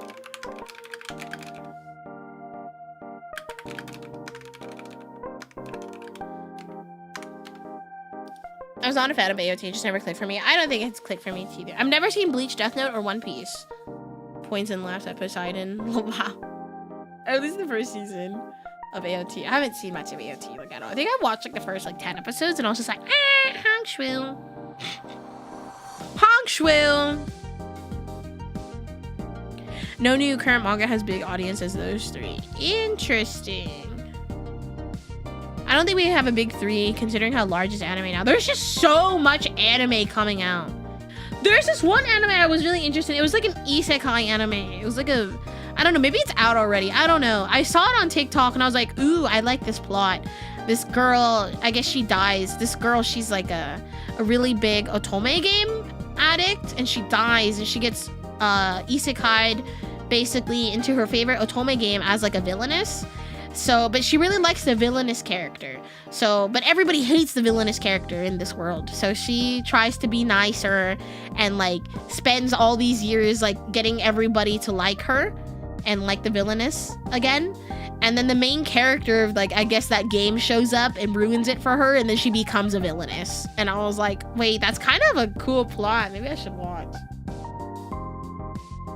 One Punch Man? Ooh, that's one, huh? One Punch, I remember how popular One Punch Man was. Most of the anime coming out have been manga for a while. I find myself going back to the older anime like Outlaw Star. There's just something that's charming about older anime that I can't seem to get from like newer ones, you know? Like 10 different isekai series. That's just a villainous isekai genres. Isekai but targeted for women. That's me. I'm women. I will watch that. I'm a girly pop. I will sit and watch like stuff like that. We have follow up for the closest second and third seasons. I don't know. I've never watched One Punch Man. I like the character designs in that anime though. But I can't. I couldn't watch it. I watched I think the first episode of My Hero and I liked it and I just never picked it back up. Ever seen you guys see a recurring theme here? I'm like, wow, I like this anime. Never watches it again. Rock is a lady's modesty. Oh, I haven't seen that. You know what anime I really liked? I need to actually sit and finish. I'm actually, I think, almost done with season 1. It's the dungeon, Delicious in the Dungeon one. Like the dungeon where they make food and stuff. And they get food. I actually really like that one. Dungeon Meshi. That was fun. Did I miss a mom vid? No, it's getting edited. I actually have the thumbnail almost done too. I commissioned somebody to actually draw like a custom thumbnail for that video because I think that's gonna be a big video on my channel. Dude, it's so funny because like the last 2 days my mom's been calling me and she's like, hey, is the video up yet? And I'm like, Mom, it takes a few days to get, or not a few, like it takes time for these things to get finished. But my mom is super eager for the video to be uploaded and I'm just like, oh my goodness. She was like already asking like, if I were to do another video with you, what would we do? And I'm just like, Mom, no. No. No. Was it on stream? No, I cannot put my mother on stream. I cannot put my mother on stream. I love my mom, but I just can't do it. Even during the video, she was slipping up on stuff. She was like listing street names and like stuff like that, and I'm like, can't have that. Told editor, cut that out. Cut that part out. Cut this one out too. Breaking TOS. It's not that she's breaking TOS. It's more so I think she was listing private information. 100% chance mom docs him with it. Mom sided with docs her. Yeah, Mother Rhea would 100% docs me. It wouldn't be like intentional or anything. It wasn't that she was trying to. But, you know, my mom, she's a yapper. Yeah, better be safe than getting doxxed. Yeah, better be safe than getting doxxed. At least with like a YouTube video, we can like cut stuff out and you guys still get content. It's just not gonna be live. I guess we could do like a premiere on the video. I don't know. I haven't really tested the premiere option on YouTube. But yeah, I want to get some more YouTube videos out. I know some people were really excited to see a main video or a video go up on the main channel yesterday. Because I'm uploading every day on my second channel. Which, by the way, if you haven't subscribed to my second channel, you guys should go. I upload every single day on that channel. Some react videos, which we will be reacting soon. I've just been yapping so much. I just love talking. Okay.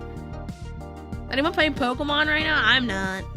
How do we talk about anime and forget about JoJo? Ooh, you know what? I've seen the first season of JoJo. I like JoJo. I have subbed to your second channel. Thank you. Yeah, I have a, you know what? I'm just gonna just spam it in my own chat. Hey, the chat rules don't apply to me. I could spam my channel. Go follow, subscribe to my second channel. I upload every single day on that channel. Cool react stuff. Like the stuff we react to on stream, it gets cut up and uploaded on that channel. So go follow. And the best way to support me without, for free is actually watching my videos. Gale of Darkness. Ooh, yes, yes, it's on my list. It's on my list. Please watch seasons 2 and 3 of JoJo. They are so good. Are they better than season 1? Because I really liked season 1 of JoJo. Understood. I shall unsubscribe so I can subscribe again. I'm hoping by the end of the year I can get to 30K on my second channel. Fingers crossed. I want to hit 50K by the end of this year on my main channel, but I think that might be a little bit of a stretch. Most people consider season 1 of JoJo to be the worst season. I really liked season 1 of JoJo. So if you're saying that, that tells me I'll really like season 2 and 3.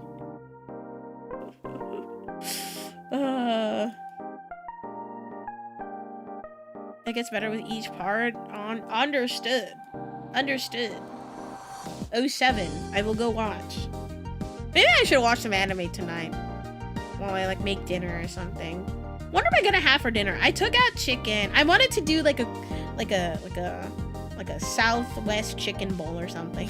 That sounds really good, actually. Maybe I will do that. That sounds yummy. I have all the ingredients for it. Maybe I should. Southwest chicken bowl. Part 6 and 7 are my favorite parts of JoJo. 6, 7? You walked into that one, buddy. You should somehow get +1 recognition for people like me who got back into card games because of you. Hell yeah. 6, 7? I will say I had to tone down on my spending for card games recently because it's been a lot.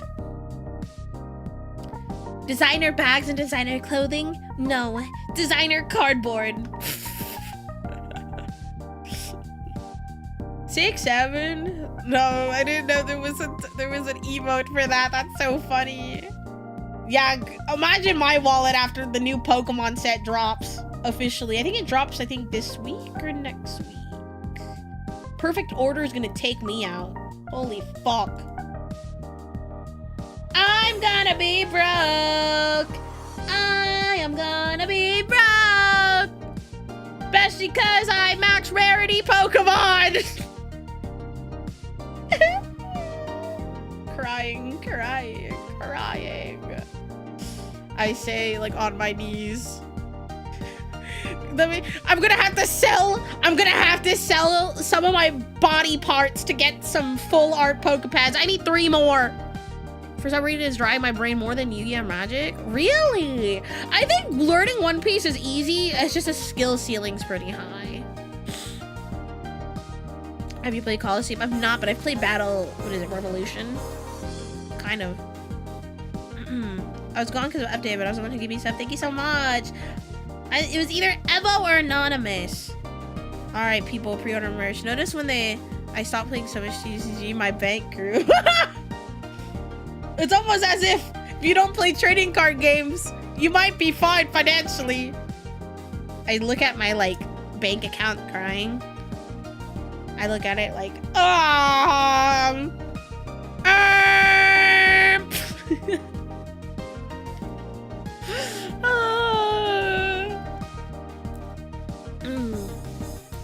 TCGs make me broke.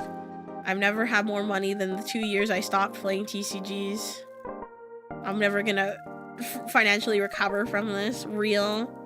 Have you seen the anime The Villain is Adored by the Prince? No, I have not. I tried learning via watching VODs with Hotaru. I don't think watching those VODs would would be a good thing. You know, maybe I should make a series on how to play. There's some, like, I think there were maybe 1 or 2 other VODs, like, from, like, a year ago where I was teaching VTubers how to play. That might be a better video to watch. Because me and Hotaru are experienced players, so we just kind of, like, don't really go through it, like, vocalizing every single step. So I think watching the other VODs are better. Warhammer's way worse. Yeah, that's why I won't get into Warhammer. Yeah, I buy base rarity singles. I do that for One Piece, yeah. I taught Joel how to play last year, and I taught Looney how to play as well.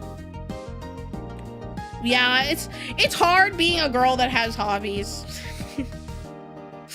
It's hard being a girl that has hobbies, especially because a lot of my hobbies are pretty expensive. Like for example, I did a lot of diamond painting, and those things are like can go out to $100 per diamond painting.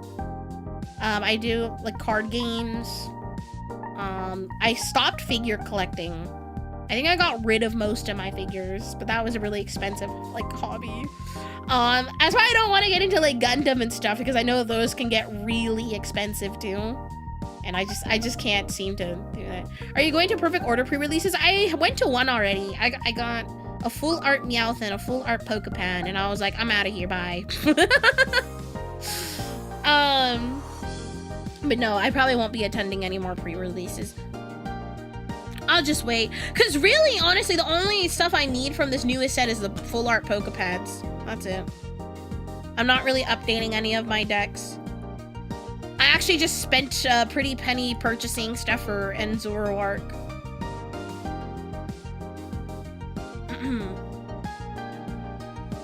Do you have Pokeballs? Pokeballs.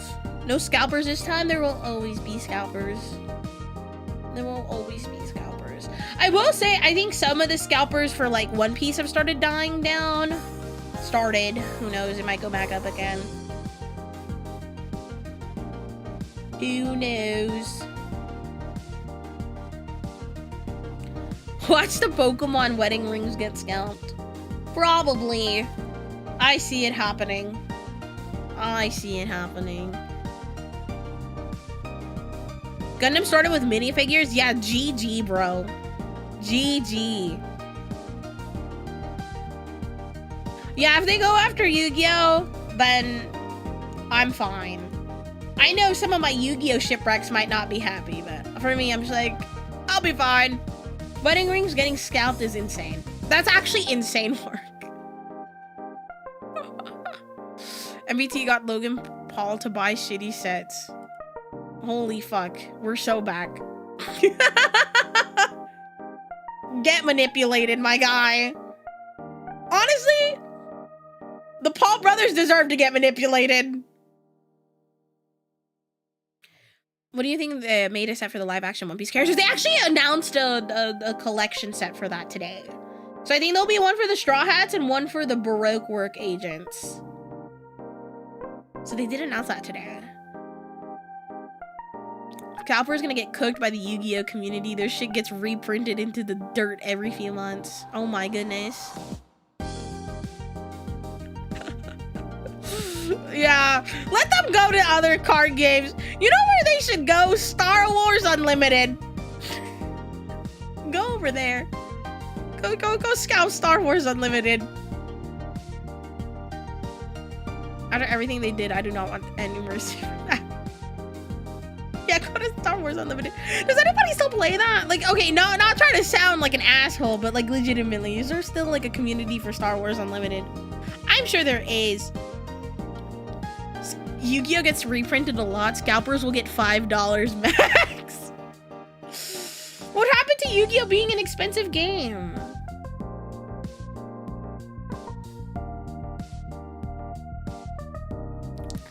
I've always been a card fan that have hyperfixated on particular theme or set. I love Yu-Gi-Oh, but if you're not giving me more Red Eye support or Dragon Maze, go away. Real. You know, it'd be fun if all TCG players unite and make a TCG set for scalpers. What would that even look like? The prize cards Konami gave out were the expensive part, not the air fryers. Not the air fryers. Low-key, Yu-Gi-Oh air fryer kind of sounds sick. I need to get a new air fryer. The one I've had is like, it's like 6 years old. And like every time I use it, I can like hear it dying. And I'm like, is this the day it's gonna explode or like catch on fire? Is this finally the day my air fryer dies? Is this it? Dude, that air fryer has been with me since I like moved out. And I love that thing so much, but I think it's like telling me that it's ready to go. It's like waiting for its day. It's like, please, mother, let me go. And I'm like, no, you are gonna keep air frying those chicken nuggets for me. You are gonna keep doing that.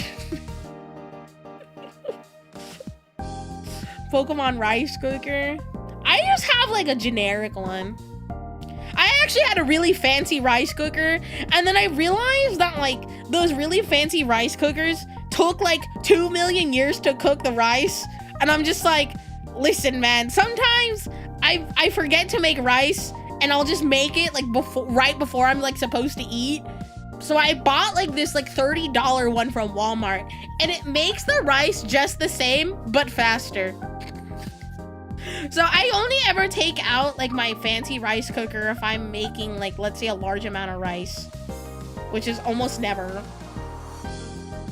Can I have your old fryer if you get a new one? Dude, I'm pretty sure my air fryer might explode. I should put an air fryer on my throne. But here's the thing, this sounds so stupid, chat, and you can make fun of me. That's fine. But I am like emotionally attached to my air fryer. Like, it's one of the few things I actually took with me, like when I moved out, and like I was like one of the first things I bought when I like had my own place. And it's been with me all this time, and I just can't. I fucking love my air fryer, even though it sounds like it's dying. You should give it a name? No. But you know, it's very much loved because like all of the little like the labels that were painted on it and stuff are rubbing off. I love my air fryer. You know, it's nice. Did you save up your season on your air fryer? Girls pitying appliances. I love my air fryer! You'll have to pry it out of my hands! Yeah, it's gonna be like a pressure cooker where I think one day it's just gonna explode. You know, it's cooked when I was like unplugging it and like the plug was really, really hot. And I was just like, is this safe? Should I keep using the air fryer?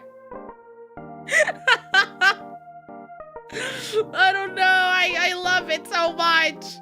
And it's not even like a fancy air fryer too. It's not like it's one of those like wow, it's like a triple basket. You can change the temperature in all 3 baskets, and there's like 2 million settings air. It's like the most basic ass air fryer. Yeah, take everything else in my home, just don't take my air fryer. Air fryer scalpers.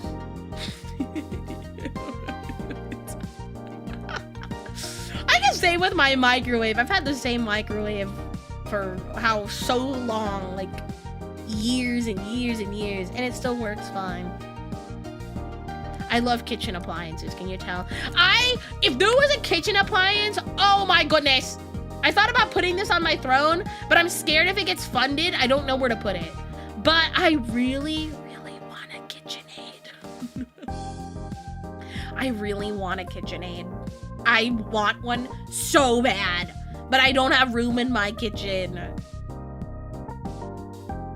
You know how easy my life would be with a KitchenAid? Meanwhile, I'm like hand whisking everything. Oh my goodness.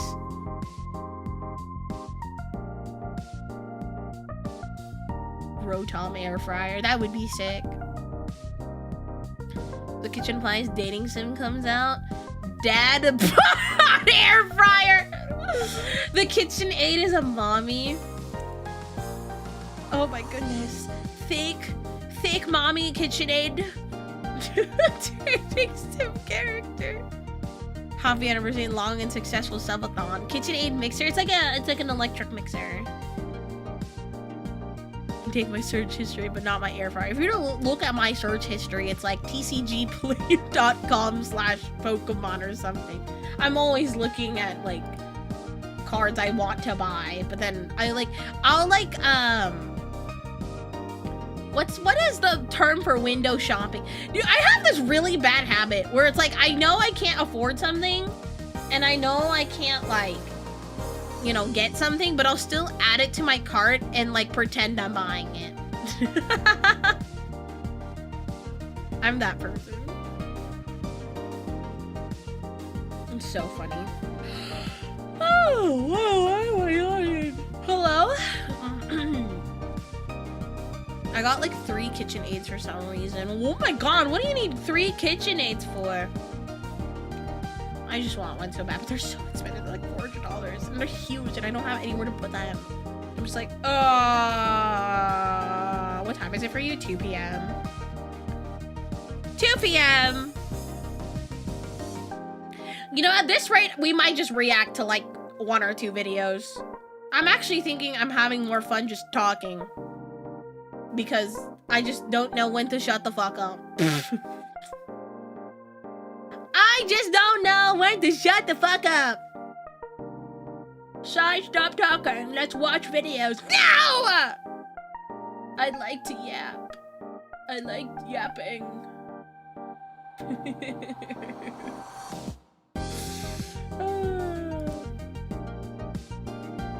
Poseidon is the youngster. I think I bought one for like $25 on Facebook Marketplace. Holy shit, I might need to do that. 5 a.m. here. Good night! Facebook Marketplace. See, I'm scared of Facebook Marketplace. So last time I went on Facebook Marketplace to buy something, I was trying to buy a chair. So someone listed like a Herman Miller for like $400. And they were just like, wow, it's used and all of this and all of that. And then I was like, okay, cool. And I messaged them and I was like, hey, is this available? And they did. And like, they messaged me back and they messaged me like this really long message. And you know how like when somebody talks too perfectly, my brain just goes, is this AI? So then I was like, I'm gonna go put this through like an AI detector, and it was like 100% AI. And then I was looking at the pictures and I was taking a closer look and I'm like, why do these pictures look weird? And then I put it through like those AI detector or whatever. These pictures were just AI made pictures of Herman Millers. So this was just like a fake Facebook account trying to scam people. And I was like, I'm good. You know what my favorite thing is? Because it's so funny. Did you report it? I did not. I should have, though. I didn't think about reporting it. I was just like, whatever. I should have. I did not get scammed. I did not. Because like part of the message was like, hey, make sure to list your address so we can drop it off. And I'm like, isn't it more accustomed for me to just go and get it myself? Why are you asking for my address? Which is why I thought it was so weird. That's why I was like, why is this listing kind of weird? I don't know. That's why I try not to go on Facebook Marketplace. I feel like there's too many scams. You know, one of my favorite things is like when it's like celebration season, so it's like July 4th or like New Year's, and people will post stuff like TV remote for sale, and then in the background it's just a bunch of fireworks. I'm like, okay, sure, buddy. I'm sure you're selling this random ass TV remote. There was one I saw, it was so funny. It was like, someone selling seafood boil or something on Facebook Marketplace, and it was like those like styrofoam containers of seafood boil, and then in the background was just a bunch of fireworks. Like, people have no shame nowadays. Gotta research like every other selling site. Got quite a bit of deals on Facebook Marketplace. Fair. I ended up getting a chair, a brand new chair, and I really love this chair. It's like my favorite chair ever. Shout out to ergonomic chairs. So comfy. I like the lumbar support, back support, adjustable, literally everything. Like, I have my legs like kicked up right now because I have it. Never meet someone at Facebook Marketplace outside of a very public place. Yeah. I try to avoid stuff like that. I'm very much scared of like giving people information like that. Like, there was one time, it was one of my friends. She got her wallet lost she lost her wallet. I think we were somewhere, we were at a restaurant or whatever. It was a really busy night. So she realized when she got home that she lost her wallet. So she messaged me, she's like, Sai, do you have my wallet? I just don't have it. And I was like, I don't have your wallet. So then later, like a day or so later, she receives like a text message from this random number. And this number's like, hey, I found your wallet. Is this so-and-so? And I'm like, how, what? That's so fucking weird. And he was like, yeah, you know, if you want your wallet back, we can meet up somewhere. And then I was just like, what? That's so weird. So my friend was like, we are meeting inside of a Starbucks. And she was so scared because her wallet had like her driver's license in it and everything. So your driver's license has your address on it and everything. So she was scared this guy got an address and went with her. I was like, you are not going alone. Like I refuse for you to go alone and like meet some random dude to get your wallet back. So I made sure that like I was there and then she was there and he got the, and thankfully actually this person seemed like a really nice person. She checked her wallet, nothing was missing. And you know, I think we got really lucky and we didn't get somebody who was like a weirdo, you know what I mean? Who was just like, I'm gonna take your stuff, you know, I'm gonna steal your information. I have found 3 wallets riding around town over the course of my life. I have turned in every single one to the police. See, that was my thing. Like, if I found, like, let's say a wallet at a restaurant, I'm gonna give it to the restaurant. You know what I mean? I'm like, hey, someone left their wallet here. Or that, or like the police, you know? Because it's very likely that if I were to, like, let's say lose my wallet at a restaurant, I'm gonna call the restaurant and ask, like, hey, I left my wallet there. Do you guys have it? Like, that's probably how I'm going to do stuff, you know? I'm not gonna, I don't know. I don't know why this guy decided it was a good idea to take her wallet. I did not like that. So, yeah. I just realized my Spotify music was off this entire time. What the heliante? People are weird. I don't like meeting up with strangers for stuff like that. Which is why I avoid Facebook Marketplace and all that. I avoid it all. I don't think I've actually purchased anything on Facebook Marketplace in a while. I tried to that last time with the chair, but I got weird vibes and I'm like, nope. Never mind. Not doing this again. Alright, maybe we should watch video. I don't think we'll watch everything, but I need to drink water. You know, I've been talking so much, my throat's getting dry.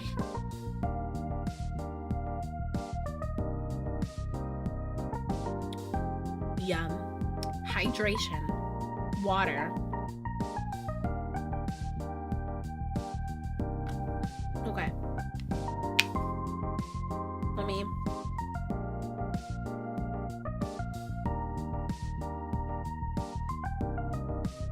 full screen. I like how I turn the music back on right when I'm gonna start watching videos. Okay.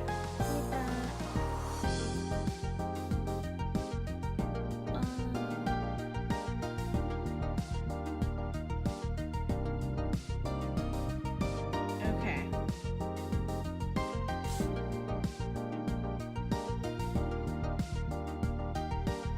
I don't know why this is doing this. Okay.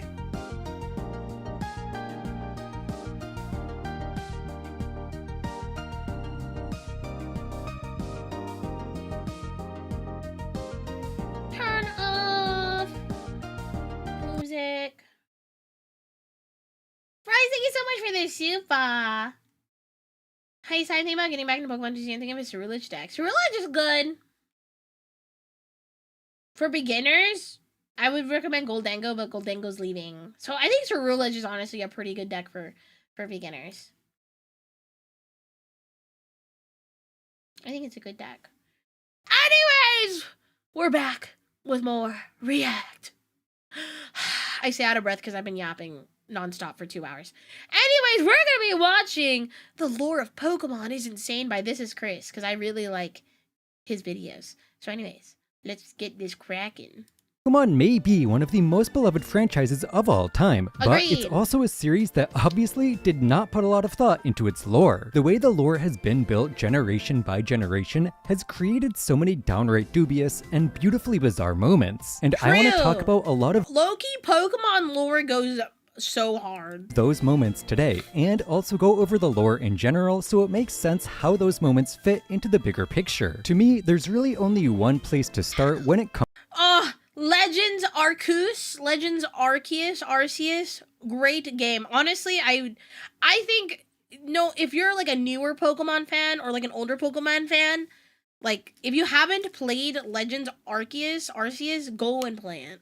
Comes to lore, and that is, of course, the creation myth, as it kind of plays a role in all the other lore. First, there was nothing. Then, there was an egg that would hatch into Arceus. Where did the egg come from, my guy? Arceus, the first Pokemon and being in existence. Existing in a void of nothingness, Arceus then created Dialga, Palkia, and Giratina to govern different aspects of the universe. Dialga's birth created the flow of time, flowing like a vast river. Palkia's birth stabilized space and created the infinite sky, destroying the walls of our world. What's interesting about this information, which comes from Legends Arceus, is it insinuates that Earth, or Poke-Earth or whatever, existed before Palkia and was among the first— Is that actually what it's called? It's called Poke-Earth? Poke-Earth? Things Arceus created, because obviously for the walls of the world to be destroyed, the world has to exist in the first place. Giratina was created to govern antimatter. However, as the shadow to Arceus's light, Giratina was deemed too violent to be left in the universe and was banished to the Distortion world, a world that doesn't follow any rules of the regular universe. No Pokemon exist here aside from Giratina. Time doesn't flow, and space isn't stable. These two worlds can emerge at Spear Pillar, and Cynthia seems to think that Giratina is able to merge them himself if both worlds are in danger. But it might require Dialga and Palkia to be incapacitated as well. Next, Arceus created the Spirit Pokemon, who would give all the beings Lake Pokemon on Earth specific traits. There is Yuxi, whose birth is my favorite. What is yours? Earth gave beings the ability to solve problems, as it is the being that governs knowledge. Mesprit, whose birth created emotions, allowing people to feel all from sorrow to joy. And finally, Azelf, whose birth gave beings the power to do, giving them the power of willpower. From here, we get into a section of Pokemon lore that's lacking information, which is the births of the rest of the legendary Pokemon and just kind of Pokemon in general. There are two main theories about this era of progression. The first is that Arceus created a lot of the remaining legendaries to shape the world. Pokemon like Kyogre, Groudon, Regigigas, and others were created by Arceus, as well as Mew, which became the progenitor of all regular Pokemon. However, this theory is contradicted by the Pokedex entries for Primal Groudon and Kyogre, as they state that the duo was formed from deep within the earth, which insinuates that they both just kind of formed of their own volition, not of Arceus. It reminds me of that, like, Juan Kyogre Pocopia line. Where this is not I'm quoting, but that's how I remember it. He was just like, I'm gonna say it in his like his southern accent. He has a line there that kind of goes, "Man, I remember my day. I used to do all these mischief stuff back in my day."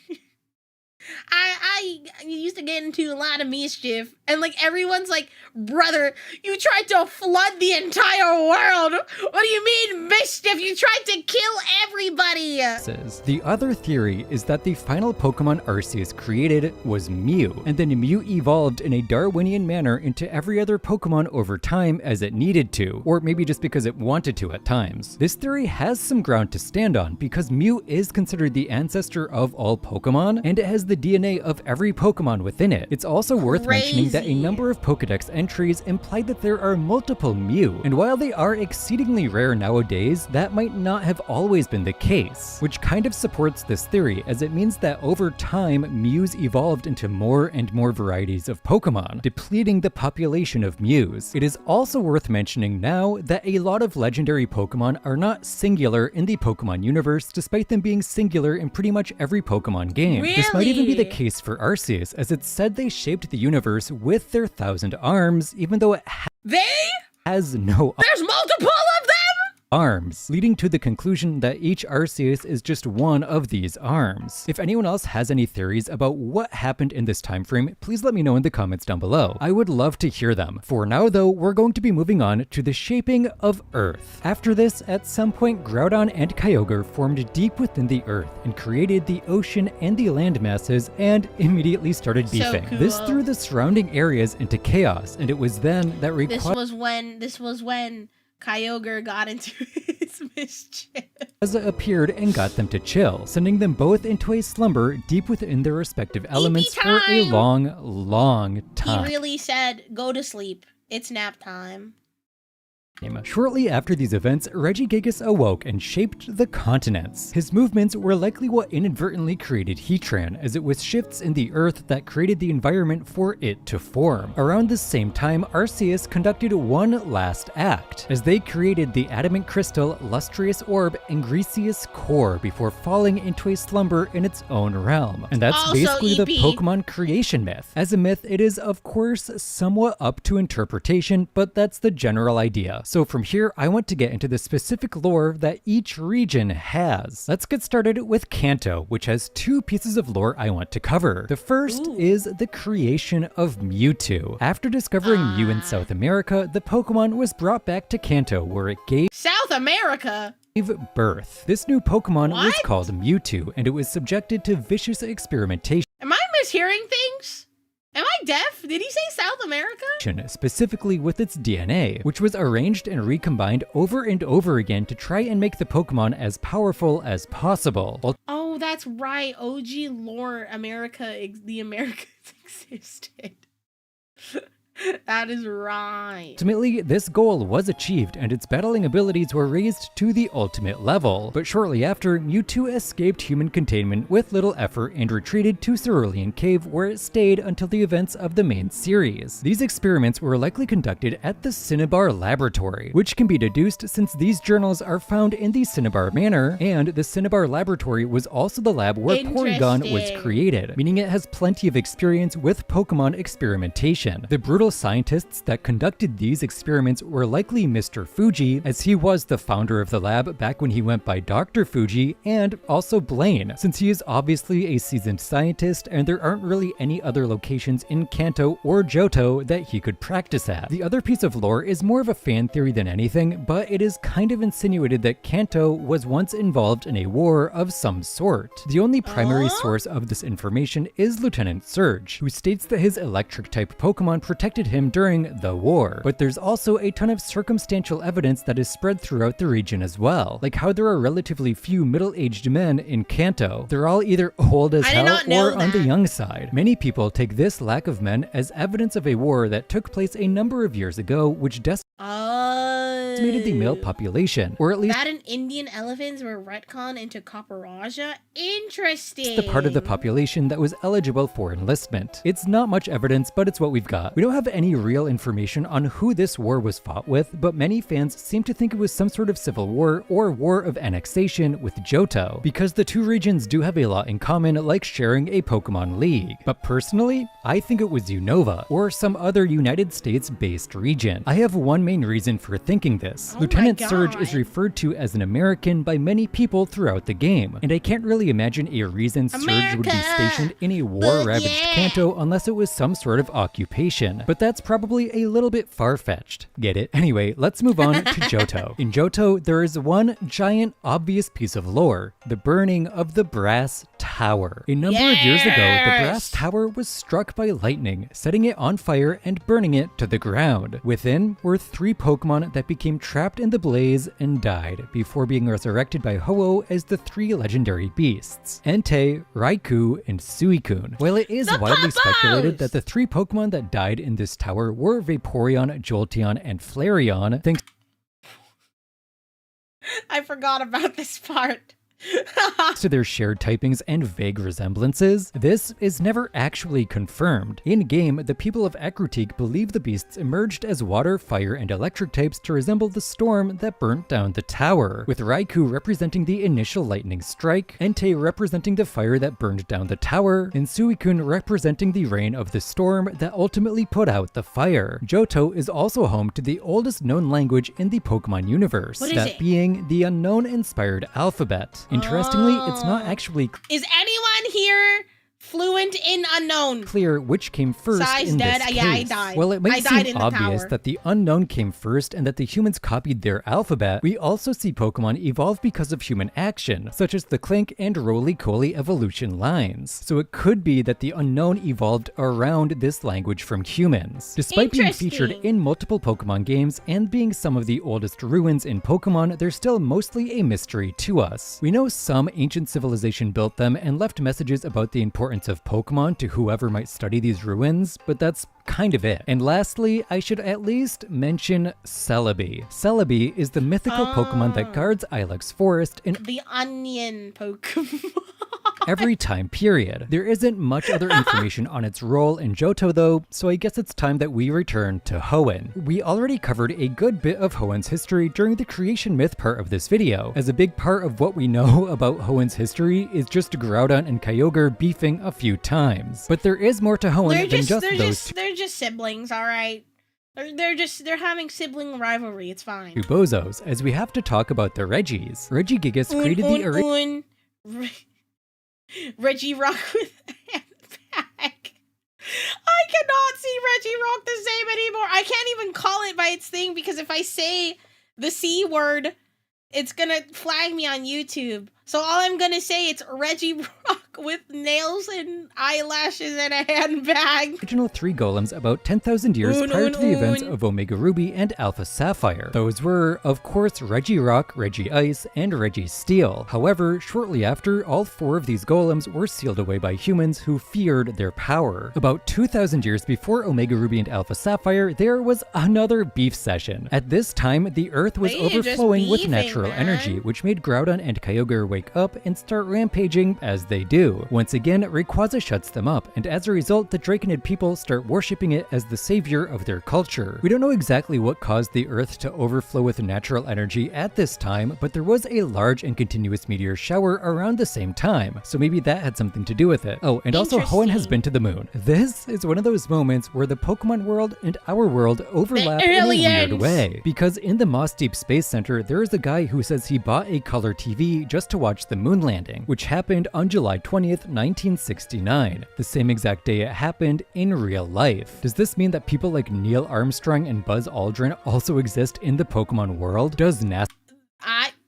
maybe exist? And if so, does that mean that the United States exist in the Pokemon world? We don't really know, but it's kind of crazy regardless. Hoenn has 2 mythical Pokemon, but unlike Mew and Celebi, neither Jirachi or Deoxys play a role in the region's lore. In Jirachi's case, that's because all it does is sleep for like 1,000 years at a time, and Deoxys isn't even from Earth, and as far as I can tell, the Delta episode is the very first time it is encountered in the Pokemon canon, which I know is a loose term, but still. So let's move on to the region that started it all, Sinnoh. Much like Hoenn, a lot of Sinnoh's lore is simply the creation myth, but that's not all of it. There are still some loose ends to tie up, like Regigigas. After moving the continents, Regigigas created the aforementioned golems of ice, steel, and rock, and around the same-ish time, he also created Regieleki and Regidraco. These 2 were made of Regidraco's so cool. energy rather than physical materials like the original 3. This is interesting to me because it makes you wonder just how strong Regigigas is.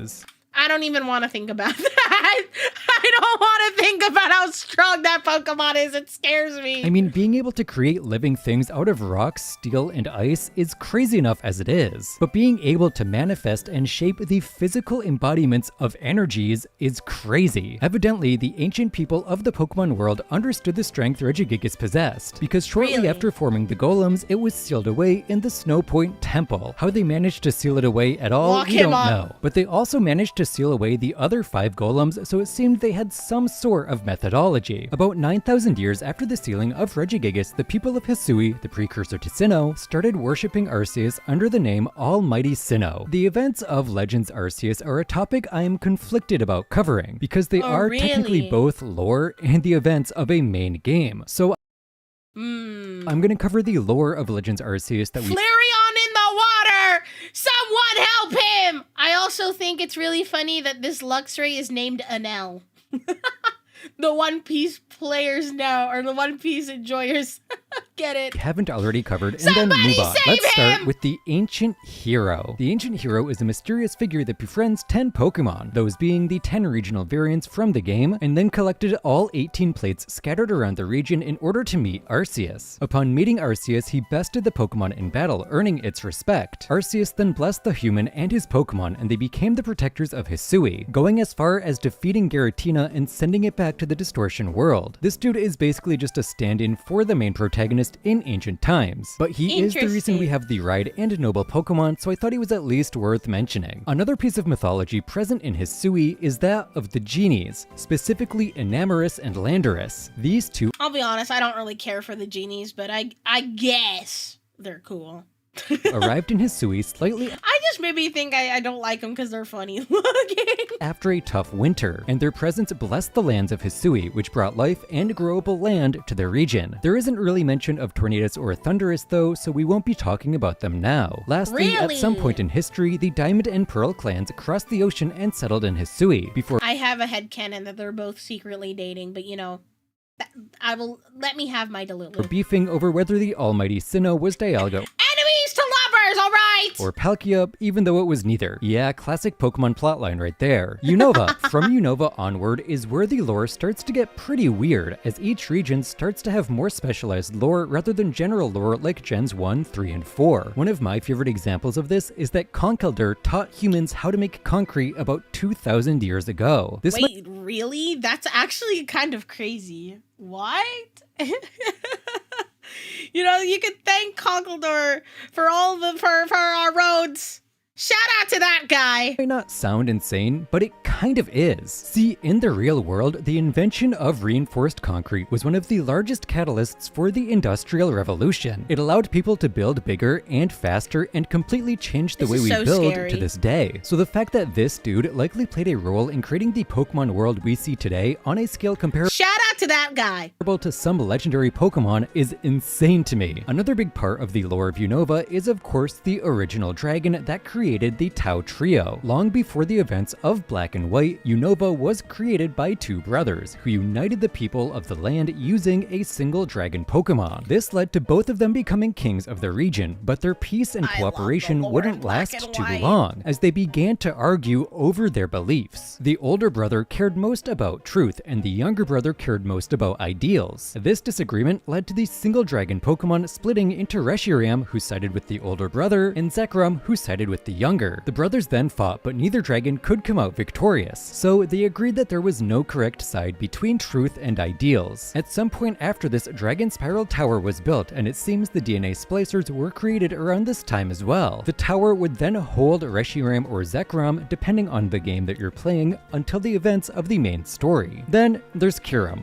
Kyurem is a bit weird because— Yeah, I was about to say, Kyurem's kind of the odd one between the three, no? there is conflicting information on its origin. Many people believe that Kyurem is essentially the leftovers of the original dragon, which is why it confused with Zekrom and Reshiram. And while this is a valid theory, there's also an old legend in Lavender Town that states the dragon came to Earth in an icy meteor, meaning it's not related to the original extraterrestrial dragon at all. Personally, I like to think it's the leftovers of the original dragon because it just makes more sense in my mind, but both opinions are valid. Unova is also kind of unique because it has two sub-legendary trios. There's the Genies and the Swords of Justice. To me, the Swords of Justice are the more interesting trio, so we're gonna cover them first. The Swords of Justice Verizon.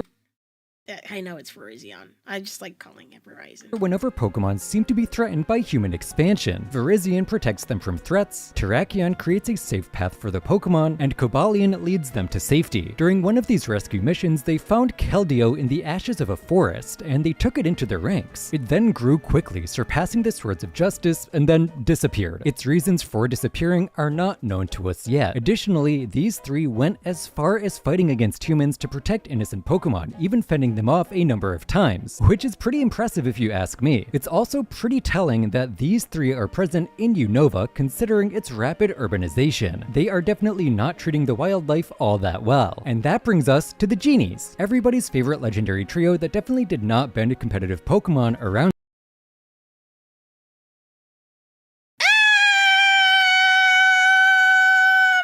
them. The most infamous of the Genies was undoubtedly Landorus, who also seems to be the most important in lore. A legend states that long ago, I don't know the lore about the Genies because I'm not really a big fan of them. Landorus punished Thundurus and Tornadus for decimating the land around the Abundant Shrine with harsh storm conditions. Apparently, Thundurus and Tornadus have had a fierce rivalry that has existed for hundreds of years, with Landorus having to quell these conflicts time and time again. Landorus later traveled to Hisui with Enamorus, as we covered earlier. Interestingly, all the Genies have two forms, the Incarnate and Therian forms. The Therian forms are used when the Pokemon travel between regions, and the Incarnate ones are for when they are staying in a region. And now we move in to Kalos. Kalos is, unfortunately, one of the regions we know the least about, because at the time of recording, there are only 2 games set there, with a third on its way. This means its lore is fairly this video was before Legends EA. Thin, but it does still have one of the coolest pieces of lore around in the Ultimate Weapon. The Ultimate Weapon was a weapon of mass destruction, capable of generating infinite energy and discharging it. It was originally built by AZ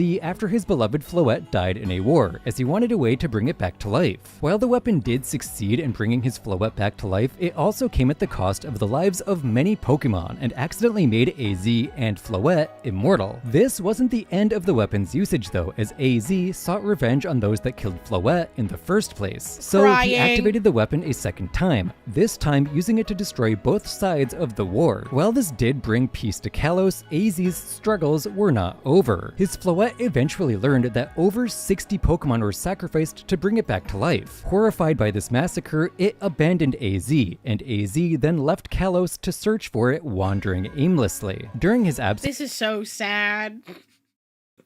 Now knowing like the ZA lore, it's like, oh man.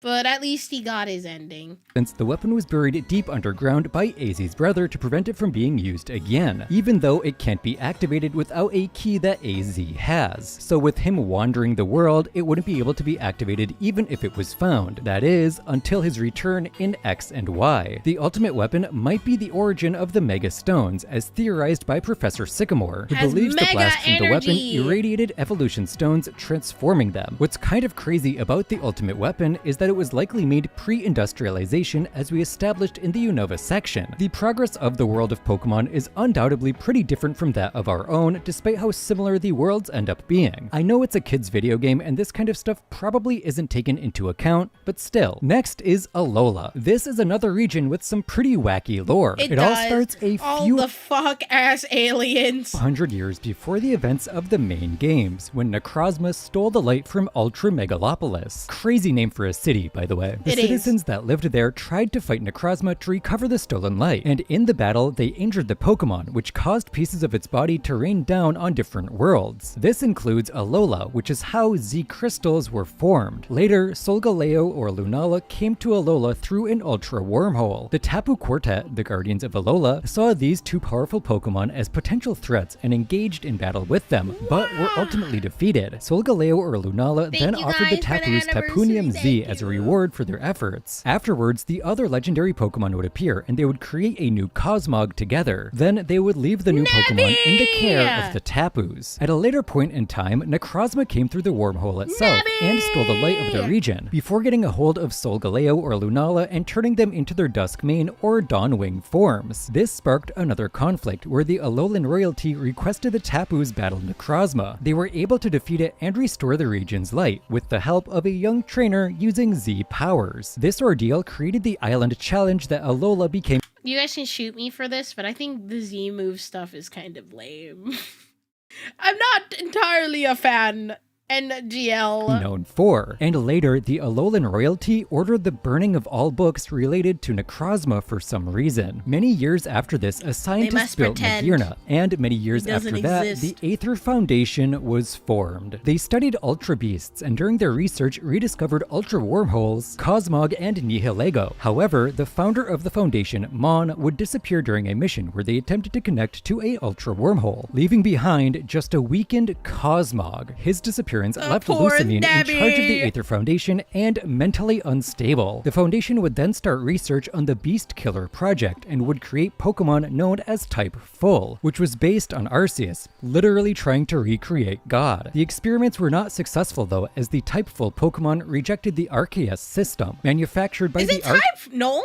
Or am I crazy? Arceus Laboratories in Galar. As such, they were given control masks and renamed Type Null before being cryogenically frozen. Interestingly, Mon does return to Alola at some point later and starts running Pokemon Pelago, although all his memories have been erased by whatever ordeal he went through. This is the region that kind of made me realize just how many forces of evil in Pokemon want to control a god to accomplish their goals. I wonder if there's a reason this is such a repetitive theme. Nah, probably not. Anyway, let's move in to the land of Galar. Galar has a lot less lore than any of the preceding regions. Basically, 20,000 years ago, a meteorite with Eternatus in it fell in Galar. Then, 3,000 years prior to the events of Sword and Shield, Eternatus awoke and created a black storm that covered all of Galar. This day would be known as the darkest day in Galar's history. Doomsday! It was ultimately stopped by two boys with Zacian and Zamazenta. When Eternatus was destroyed, it shattered and pieces of it flew off across the region, creating the resources for Dynamax bands. At a later date, Calyrex was found injured in the Crown Tundra. It was taken in by humans as they cared for it until it fully recovered. As thanks for this action, Calyrex turned the fields of the tundra into lands that could grow crops, and was then worshipped as the king of bountiful harvests. Later, Calyrex saved his people from Glastrier or Spectrier and forced the beast to become its steed. But much like the story of Zacian and Zamazenta, Calyrex was slowly forgotten over time, resulting in it losing its power, and even its horse would abandon it. As far as I can tell, that's pretty much all the lore we have for Galar. One aspect of Galar's lore really not that much compared to everything else, where it's like the creation of Earth, willpower, emotion, feeling, the weather, and then it's just harvest. Really dark day outside. Found interesting though was the timeline of Eternatus' awakening. It awoke 3,000 years prior to the main story, which was about the same time the ultimate weapon was used in Kalos. According to Eternatus' Pokedex entry, it absorbs energy from Galar to stay alive, so it could be possible that the enormous energy generated and released from the ultimate weapon was the cause for Eternatus' awakening as well. That's just speculation though. And finally is Paldea. And let me tell you, this region has some old lore, stretching back about 2 million years, which was when the Area Zero underdepths were formed by earthquakes. It was also around this time that Terapagos got trapped underground as a result of the seismic activity, causing the species to largely go extinct. It would be another million years before anything else notable happened in the region though, as that is when the crater that would become Area Zero would form. As far as I can tell, we still don't know what formed this crater. It could have been more natural seismic activity, or it could have been a meteor. We do know, however, that it was not the ultimate weapon of Kalos, as that would not be created for another 997,000 years, and as we stated earlier, the weapon landed in Kalos, not Paldea. About 2,000 years before the story of Scarlet and Violet, the Great Paldean Empire rose to power and ruled Paldea. They declared a great age of exploration by sending exploration parties into Area Zero in search of treasure. Some of these expeditions claimed to see a planet floating in space in Area Zero, which was the stellar form of Terapagos. But these expeditions would lead to the Empire's downfall, as after 1,000 years of failed expeditions, the Empire fell into decline. At some point during the Empire's reign, a merchant from the Far East gave the king 4 treasures: a vessel, a broken sword, a set of wood tablets, and a set of beads. These were, of course, the Treasures of Ruin quartets, which earned their name after they went on rampages as a result of the king's greed. Ultimately, the the Pokemon were sealed away in shrines by strong Pokemon trainers. 800 years prior to the main events of the story, the Academy central to Scarlet and Violet was founded, and the Paldea region unified with a few of its neighboring countries to become the Paldea region we know. Sometime after that, an exploration team claimed to be the first people to reach the bottom of Area Zero. One of these members was Heath, who wrote the Scarlet or Violet book depending on which game you were playing. He and his team then planted Herba Mystica around Paldea in an attempt to get it stuff that saved the dog. That's how I remember the Herba Mysticas. The things that saved Arvin's Puppo! to grow agriculturally. However, this led to the creation of the Titan Pokemon we fight in-game, so they gave up on the effort. About 60 years before the main story, the first terrestrialized Pokemon appeared in Area Zero, and later the Pokemon professors discovered that the energy emanating from the crystals in Area Zero, which was being produced by Terapagos, was the cause of terrestrialization. The professor then invented the Terra Orb and shared it with others around the region. And finally, just 1 year before the events of Scarlet and Violet, the Pokemon professors created a time machine, Daddy, no! which they used to accidentally bring 2 Koraidon or Miraidon into the modern age, which ended up killing the professor and releasing Paradox Pokemon into Area Zero.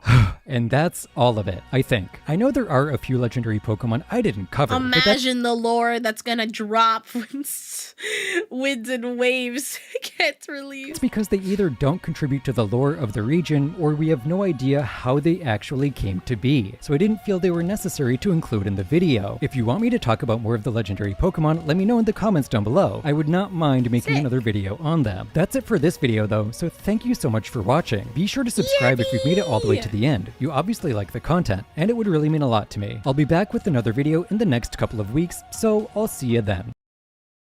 That was sick. Pokemon lore always goes super hard. Also, chat, give me one moment. I am so freaking cold right now. I'm like freezing. I'm gonna go grab a blanket because I am so cold. I'm just gonna be right back. Give me like 30 seconds.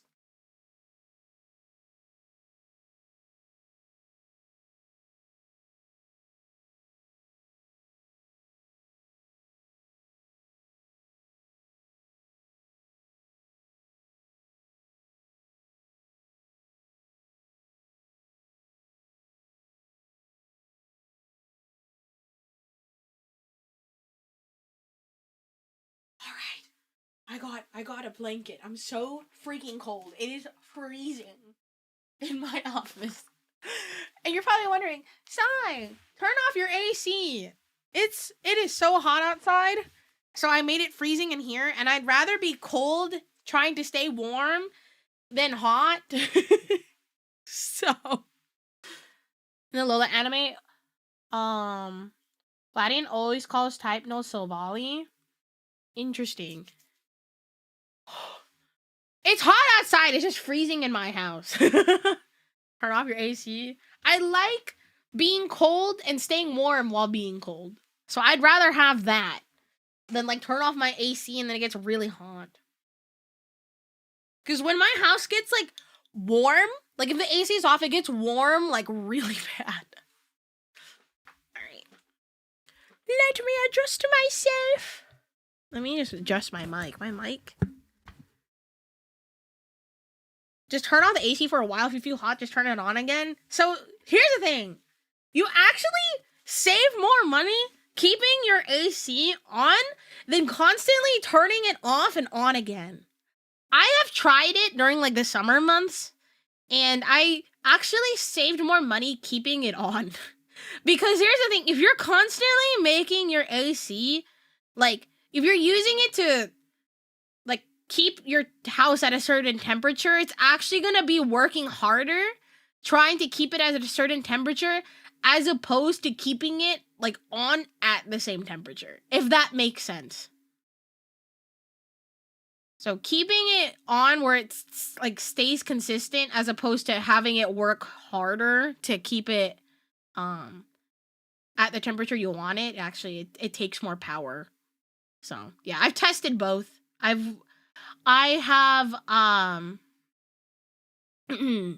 have tried both. I actually did a test on it, like, I think last year, where during the summer months, I turned it on. When it got cold again, I turned it off, and I just kept turning it on and off, as opposed to keeping it on. And I think I saved like $80 on my electric bill. If you guys have suggestions for videos, I always forget to remind you guys, please don't put it in the chat. Just put it in my suggestions channel on my Discord. That is where you suggest. But I did already watch Pokemon. I think that wronged me. It's probably on my second channel already. So I would go check there. 1 second. What the fuck? What is this? All right. We're so back. Alrighty. Next video. Oh my god, this one's a long one. This is the darkest Pokemon iceberg by Porter. I do not know what to expect with this video. What is the darkest Pokemon? Darkest Pokemon iceberg. Anyways, the darkest Pokemon iceberg by Porter. You ever have one of those nights when you go to bed knowing that you gotta wake up early, but instead of simply just falling asleep, you fall down some weird rabbit hole every single night? online? Like, for example, I don't know, maybe Googling every entry in all of the different Pokemon icebergs that you can find? Okay, I haven't done that, but... Oh, I remember the Lavender Town syndrome when, like, people said if you, like, listen to Lavender Town or whatever, you will get sick or something. Sure, Drifloon, I think, would be at the very tip of that iceberg. And from doing that, somehow you end up on these Reddit threads that, like, don't have an ending no matter how long you scroll. But at the same time, you sort of don't want it to end because you've been reading into fan theories for, like, 3 hours and you're so invested at this point. Yeah, me neither. But I will tell you exactly why we're gathered here today. I found so many different iceberg entries scattered across like YouTube videos, Reddit posts, I think page 18 of Google at one point. Jesus so, Christ. like the gentleman I am. Honestly, when I search on Google, I go to like maybe page 3 and that's it. I decided I would take all of my favorite theories and research them a step further. And that turned into me writing a Google Doc with, I think, like 11,000 words in it. Jeez. And that Google Doc turned into whatever this abomination is that you're watching now. Also known as the definitive, the ultimate, the best of the best Pokemon iceberg. But maybe don't put too much weight on that title, as these are just my favorite entries, and I'm sure there's a few fan theories that you've already heard, but of course, I'm hoping there's a few you haven't. So, starting with the lightest and probably most well-known, and progressively getting, well, consistently worse as we dive deeper into the video. You know, sort of like how an iceberg works. But anyways, now, sit back, grab some creamed corn, maybe a glass of milk with some ice in it, and let's get started. Lavender Town.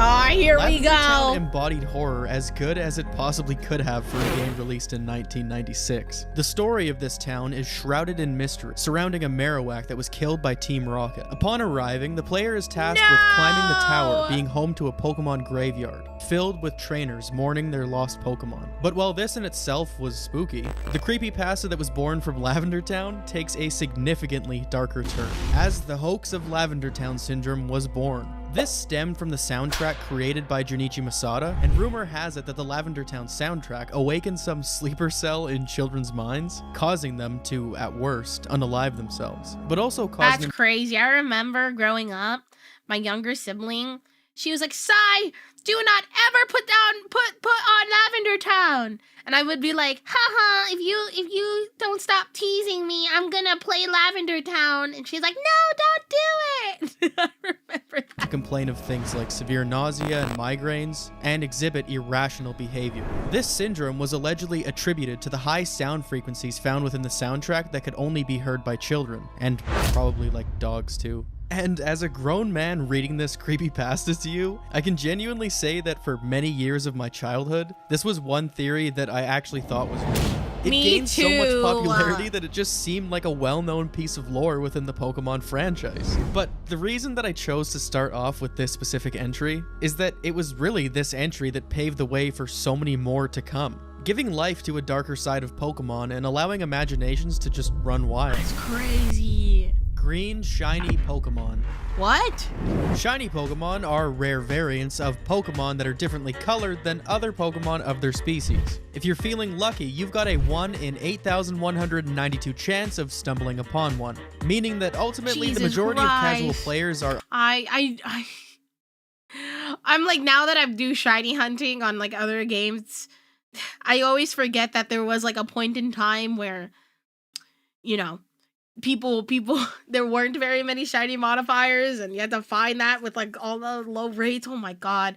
My first shiny Pokemon, I think I found a shiny Starly in my like platinum file, and then I don't even know where that's at, so it was either shiny Starly or Bidoof. I can't remember which one. Unlikely to ever cross one in their journey. Some have incredible variations, and some are so dogshit you probably wouldn't even be able to tell them apart from the original had I not They need to do Slowpoke justice. His shiny is diabolical. Told you that they were shiny. But no form of shiny is more widely despised than the infamous mustard green shinies that lurk among us. There are well over... Okay, they're not all that bad, alright? 100 green shiny Pokemon, ranging from a neon green so bright it could blow your eyeballs clean out of their sockets, to a honey mustard relish mix so unappealing that if I ever did find one in the wild, I would probably just smile and nod and continue to walk past it. The alleged reason behind the seemingly never-ending horror of ugly shiny Pokemon is said to have been due to an algorithmic sort that hand-picked the colors that a shiny variation would be given. This is said to be the reason behind the shiny variations of Pokemon like Gengar or Garchomp that are virtually the exact same color. But as the franchise switched to 3D in X and Y, shinies began being intentionally designed. So that would explain why Mega Gengar, introduced in Gen 6, looks the way that it does, and of course regular Gengar looks the way that it does. But that explanation didn't really suffice, as the game's codebase never showed anything regarding a shiny picking algorithm. However, at one point, a color editing tool containing 3 variations was pulled from the debug menu in Gold and Silver, almost providing concrete evidence that these horrors among us were actually man-made. Because if not, why would an editing tool be required? What do you mean by that? Are you saying somebody wouldn't color them like that? I don't know. If these colors were just going to be generated by some sort of algorithm regardless. Clefable's Shadow. Since Pokemon's conception, fans have picked up on the striking similarities that exist between Gengar and Clefable. On the surface, it's not really there. Oh, I've heard this one where people are like, well, Clefable was what Gengar looked like before Gengar was Gengar. But if you solely look at these two Pokemon from a design perspective, these two share almost identical bodies, arms, legs, and ears. Hair and tail being the only defining characteristics that really set these two apart. So now from this, it's theorized that Gengar could be Clefable's shadow. Outside of being known as the Shadow Pokemon, and its name supposedly being derived from the word doppelganger, meaning the ghostly double of a person. There's also polarizing Pokedex entries to support this theory, with Clefable's Pokemon Red and Blue entry reading, a timid fairy Pokemon that is rarely seen. It will run and hide the moment it senses people, while Gengar's reads a much different. Under a full moon, this Pokemon likes to mimic the shadows of people and laugh at their fright. It's known canonically that ghost-type Pokemon like to feed on the life force of unsuspecting victims, which would essentially leave Clefable to be haunted eternally by its own shadow. That's so sad. Missingno is by far the most well-known glitch Pokemon associated with the games. This creature is an unofficial Pokemon species that can be found in Red and Blue. By first watching the Old Man's Catch demonstration in Viridian City, then flying to Cinnabar Island, and surfing up and down the coast until you eventually encounter it. By following this specific series of events, the player somehow disrupts the game's random encounter system and forces the system to generate a Pokemon with an invalid identifier, causing Missingno to appear. This is like the hero brine for Pokemon. That's how I think of it. It's a hybrid bird, normal type Pokemon. Missingno is also known to appear in several forms, the most iconic being the purple and orange L shape that's commonly referenced when describing the Pokemon. But it also comes in the form of a roadkill Blaziken, a Lavender Town ghost, or a Kabutops or Aerodactyl fossil sprite. While encountering Missingno causes some graphic anomalies throughout the game, such as completely fucking breaking the Hall of Fame, catching Missingno also has its effects. Hero brine isn't real. Missingno is, I don't know. I swear, I remember my friends were like, Herobrine, I saw them on Minecraft, and I always thought they were lying, and I'm like, wait, what if Herobrine is actually real? Increasing the number of items in the 6th entry of a player's inventory by 128. This has obviously led to such things as rare candy exploits. It was kind of like running action replay moves. Oh my god, that's what broke my DS when I was a kid. I like broke my DS with my action replay. Before that thing ever existed. It's now said that Missing No is the most famous glitch among video games to date, but this isn't really a bad thing. This glitch itself was covered in things such as strategy guides and magazines at the time of its discovery, and it's still thought to have played a massive role in increasing the game's popularity. Ash's coma. The infamous coma is this theory the one where like his adventures that you see in the anime are just his dreams or whatever? Pretty much surrounds every single anime or related series in some way. It's become like the modern day version of finishing your essay with, and it was all a dream. But Ash's coma has become such a cult classic at this point, I just felt rude passing it over. In the first episode of the anime, Ash can be seen just eating shit on his own, and then getting shocked by his companion, Pikachu. This is said to have been what sent Ash into this deep, dark coma. The theory states that every episode after this is nothing more than his imagination running wild in a comatose state, giving reason as to why he never ages within the series. At its core, this theory is nothing more than just like some lazy, uninspired fan theory among a million other coma theories. I absolutely hate these, but I felt like we had to cover them. The Ho-Oh immortality theory.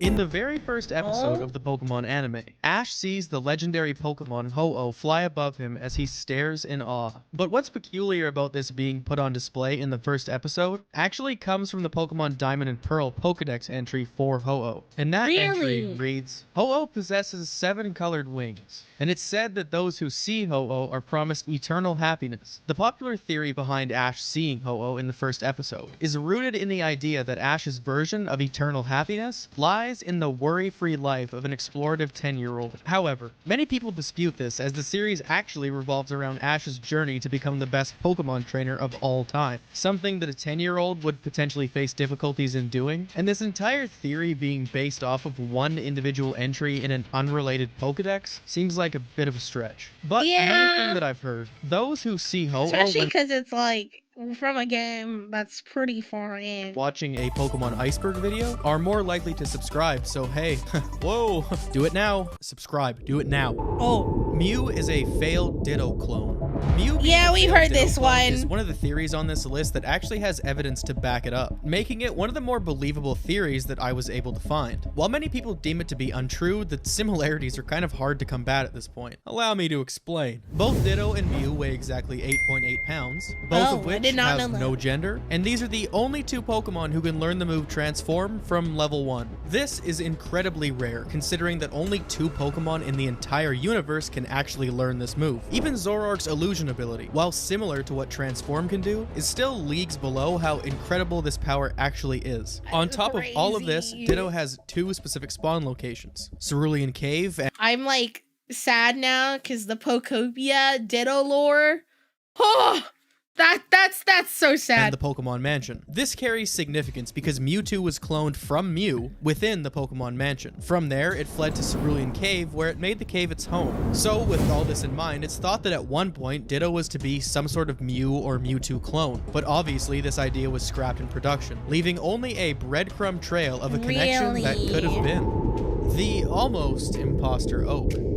Imposter Oak refers to a trading card in which Professor Oak is depicted I think I in a much have one of these somewhere. cooler and villainized way. And that was about as much as we knew about Imposter Oak until 2018, when the Space World dump had been released. Something we'll be diving into in greater detail if you don't already know what it is. But anyways, when this data came to the surface, inside, an Imposter Oak sprite was scraped from the data, and it's thought that Imposter Oak was to be a key villain at some point in the game before being scrapped. So now all we have left is the card and the thought of what could have been.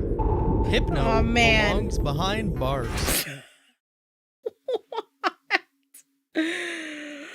Why? right. This theory was kickstarted from the Fire Red Pokedex entry, which states, Hypno carries a pendulum-like device. There was once an incident in which it took away a child it hypnotized. This led fans to believe that Hypno had less than good intentions involving its hypnosis powers. And just in case that singular entry wasn't bad enough, Pokemon had doubled down with the release of their Sleeper 097 shirt. This shirt depicted a Hypno sporting his pendulum, leading two children away by hand. Since this depiction, fan theories have absolutely run wild in every way you could possibly imagine. And really, like, can you blame them? And the majority of these theories are bordering the truth. As in Sun and Moon, you can also find a journal entry written in a notebook describing a situation where Hypno was picking up a new kid at the school. So, what? Hey dude, go to prison. The Lost Space World Media. In 1997, an early build demo of the games Pokemon Gold and Silver had been shown at Nintendo's Space World from November 21st to 23rd. At this point in time, the game was estimated to be about 80% complete, and it was set to be released in the coming months. However, due to various delays, including a complete overhaul of the game, it didn't end up being released until 99, leaving these demos to perish along with the abandoned ideas and Pokemon displayed in the demo. Very little was known about this demo, due to the majority of the game being locked off from player access. The only thing that was really left behind that could vouch for its existence were a few photos of the event and the memories from those who had actually gotten their hands on the demo at the time of Space World. However, on May 26, 2018, that all changed when an anonymous user dumped these demos, allowing players to explore the data that was blocked off at the time of Space World. And much of what was blocked off to the player was widely unfinished anyways, but that doesn't mean some gems weren't discovered in the process. Over 100 never before seen sprites of various Pokemon.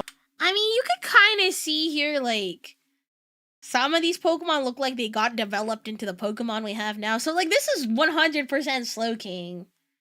I don't know what this is. This one's kind of cute. This is 100% Girafarig, Quillfish. This is Remoraid Octillery. This might have been Tangela down here, Pinsir, Noctowl, Hoot Hoot. One had been recovered. And it's funny to look over these and think about what actually could have came from this. Spinda doubles. You all know Spinda, right? Of course you do. It's everyone's 905th favorite Pokemon. But hey, come on. Alright, I like Spinda. Even though Spinda might not have an evolution or a single good stat, and while we're at it, seemingly any redeeming traits at all, I mean, I guess it's kind of cool that each and every Spinda that you see in the wild is sporting its own unique pattern. There's a random generation of over 4,294,967,296 possible outcomes for the pattern on a Spinda. And the odds of two people discovering the same pattern on a Spinda but in a shiny form are over 8 billion to 1. Sort of like the odds of anyone actually liking Spinda. Meaning to this day, there are probably billions of undiscovered Spindas just waiting to be discovered. But they probably won't be because who's looking? The Great Pokemon War. The Great Pokemon War, or the Kanto War, is a fan theory stemming from the gym leader of Vermilion City, LT Surge. When you first encounter Surge in Vermilion City, he speaks of how electric Pokemon saved his life during the war, but he never elaborates or really gives any further explanation on the topic. But in a world where children go out on great adventures, most adults you meet are either gym leaders or involved in organized crime, fans have started to come to the conclusion that the lack of young to middle-aged adults could all adults are evil. The fact that there was a massive war that took place in Kanto or involved a large portion of the that was mentioned, I think, in the last video we watched, the Pokemon Lore's Crazy video. Population of Kanto. This idea caught some wind due to the fact that a lot of players in the game seem overly paranoid, as well as you, the main character, not having a father, and your rival being an orphan. While this theory has many branches that it can stem into, it always returns to LT Surge's initial statement. LT. Bikini What happened to calling him Lieutenant? Balls. In Pokemon Black and White, when painfully trying to avoid those swimmer battles, if you encounter the right swimmer, you might learn something new about Pokeball storage in the world of Pokemon. Upon being challenged by this swimmer, she will say, "If I'm wearing a bikini, where do I put my Pokeballs?" Woman's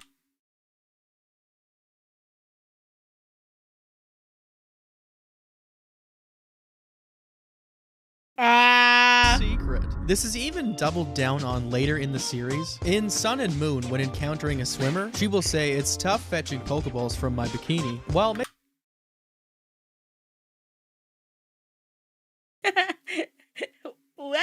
not a creepy entry in the series, you still can't deny that this is weirdly uncharacteristic for a Pokemon game to include things of this nature. Okay, you know what? Maybe fucking not, actually. The Hex Maniac Ghost. It's no secret that X and Y had their share of creepy stuff taking place. But for years, Pokeball fans have been stuffed stumped by bras. the presence of a Hex She Maniac. takes out the Pokeballs from her bra. She goes down like 4 cup sizes. Who resides in Lumio City. You can find this ghost when entering the 2nd floor of the office building. The lights will flicker and the Hex Maniac model will appear behind the player. Upon entering, the ghost will hover in front of you until she's about to exit the screen, but leaving Jesus one Christ. last message Why before are we she does. saying, hear No, me out? you're not the one. Pretty strange What? message to have coded into the game with I no do further remember that. explanation. But thanks to this ghost, many theories have been given life, such as this being an unauthorized implementation built by a developer working on the game. But that theory never gained much traction, as fans have suspected this Hex Maniac could have potentially appeared multiple times. If you visit the 4th floor of the hotel in Lumio City, you'll also find an identical character model, which doesn't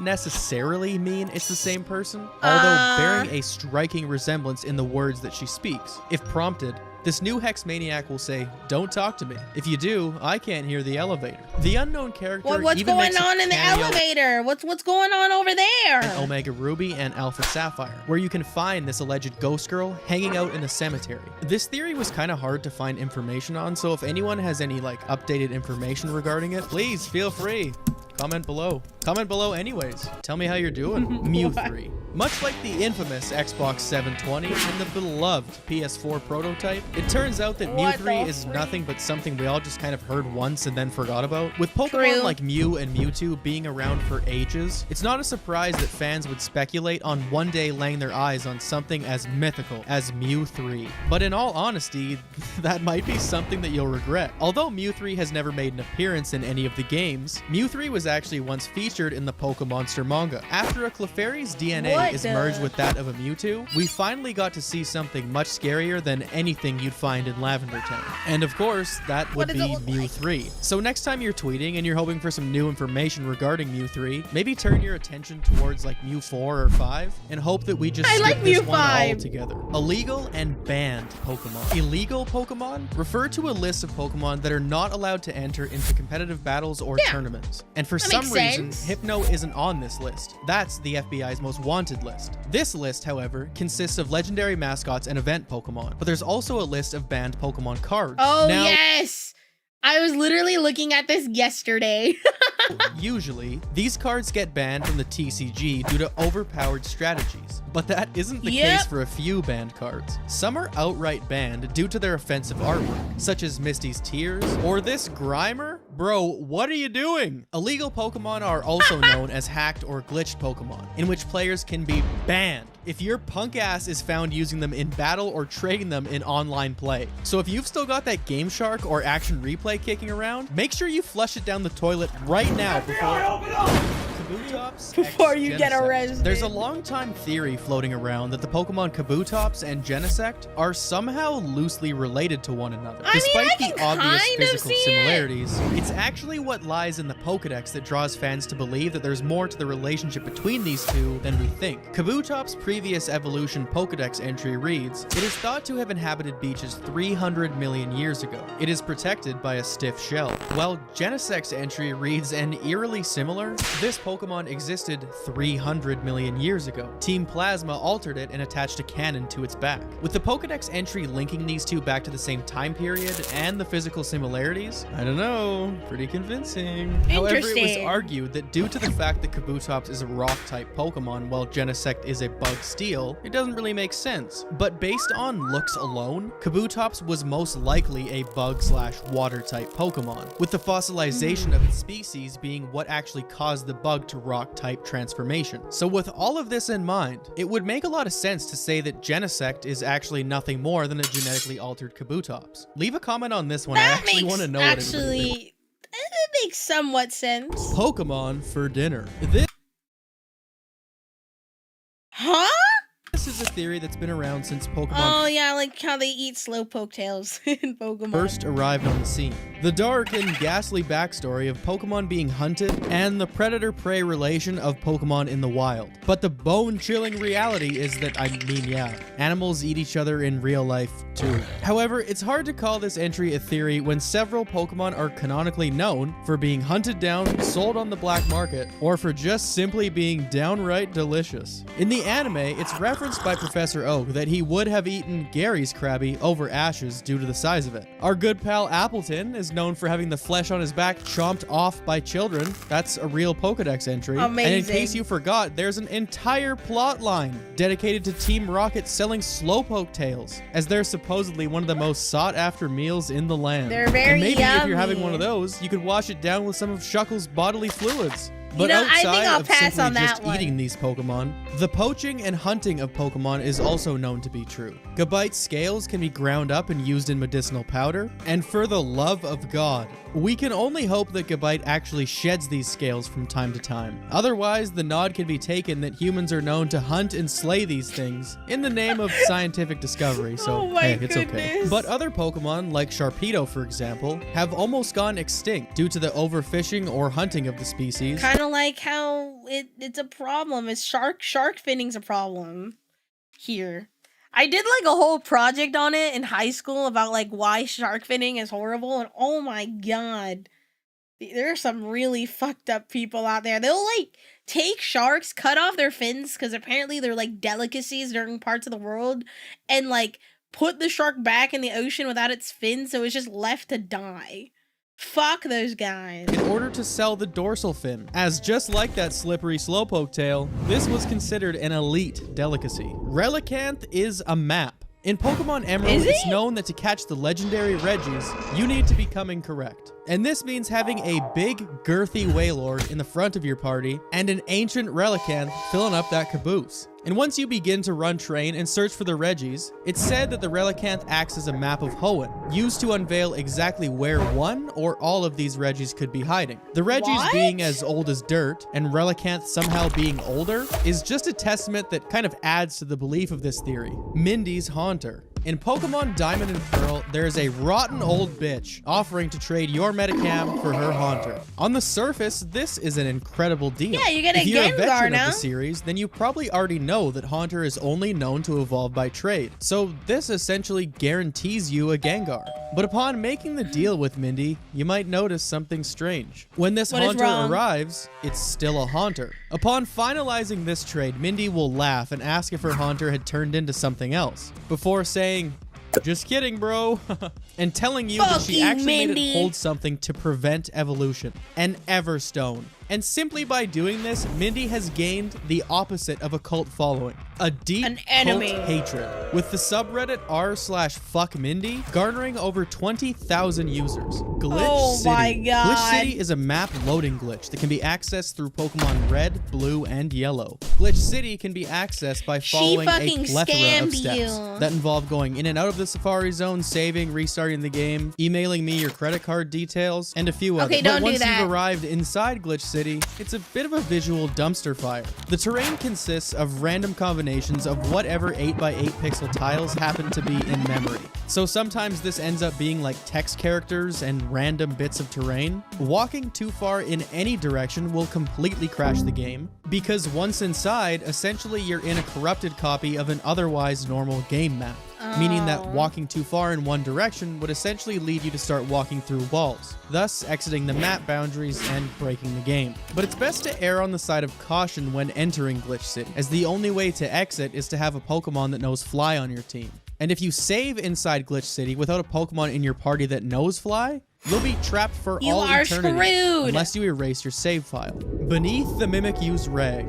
Mimikyu is a small Pokemon whose body resides underneath a musty old This Pikachu poor rag, fucking only leaving what is to be Mimikyu. considered the fringe of a foot or a lower body visible underneath. Aw. And while we both sit here wondering what lies underneath, that's actually an answer we both might not want. According to the Sun Pokedex entry, A scholar who once saw what lied underneath this rag was overwhelmed by terror and died from shock. Mimikyu just wants to be loved, my guy. But that's not the only reported case. It's also known that a gust of wind had revealed what lies underneath to a trainer passing by, who later went home and died painfully that night. But Pokedex entries aside, these two are not the only ones to see what's underneath the cloth. In the anime, Meowth had once seen what was underneath before passing out. However, this episode led to more questions than answers for what potentially lies underneath. Do it stink? Kadabra, cause and effect. 2 decades ago, magician and illusionist known for his iconic spoon-bending tricks, Uri Geller, sued Nintendo in a California court for its Kadabra Pokemon card. Like, he didn't sue them for the Pokemon card, he sued them because of the Pokemon card. Alleging that the company used his likeness to create the character. The psychic Pokemon, which is always seen holding a bent spoon, is named Younger in Japan. Essentially,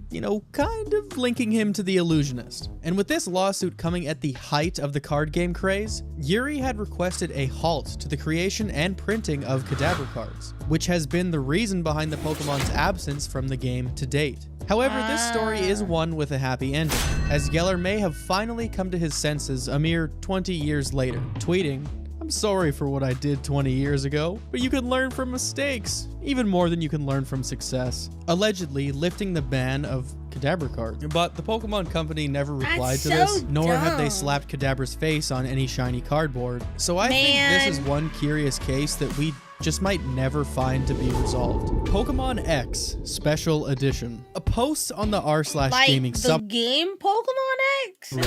From a user that goes by the name of Gaming Prime had showcased a very unique version of Pokemon X. And this post reads as follows.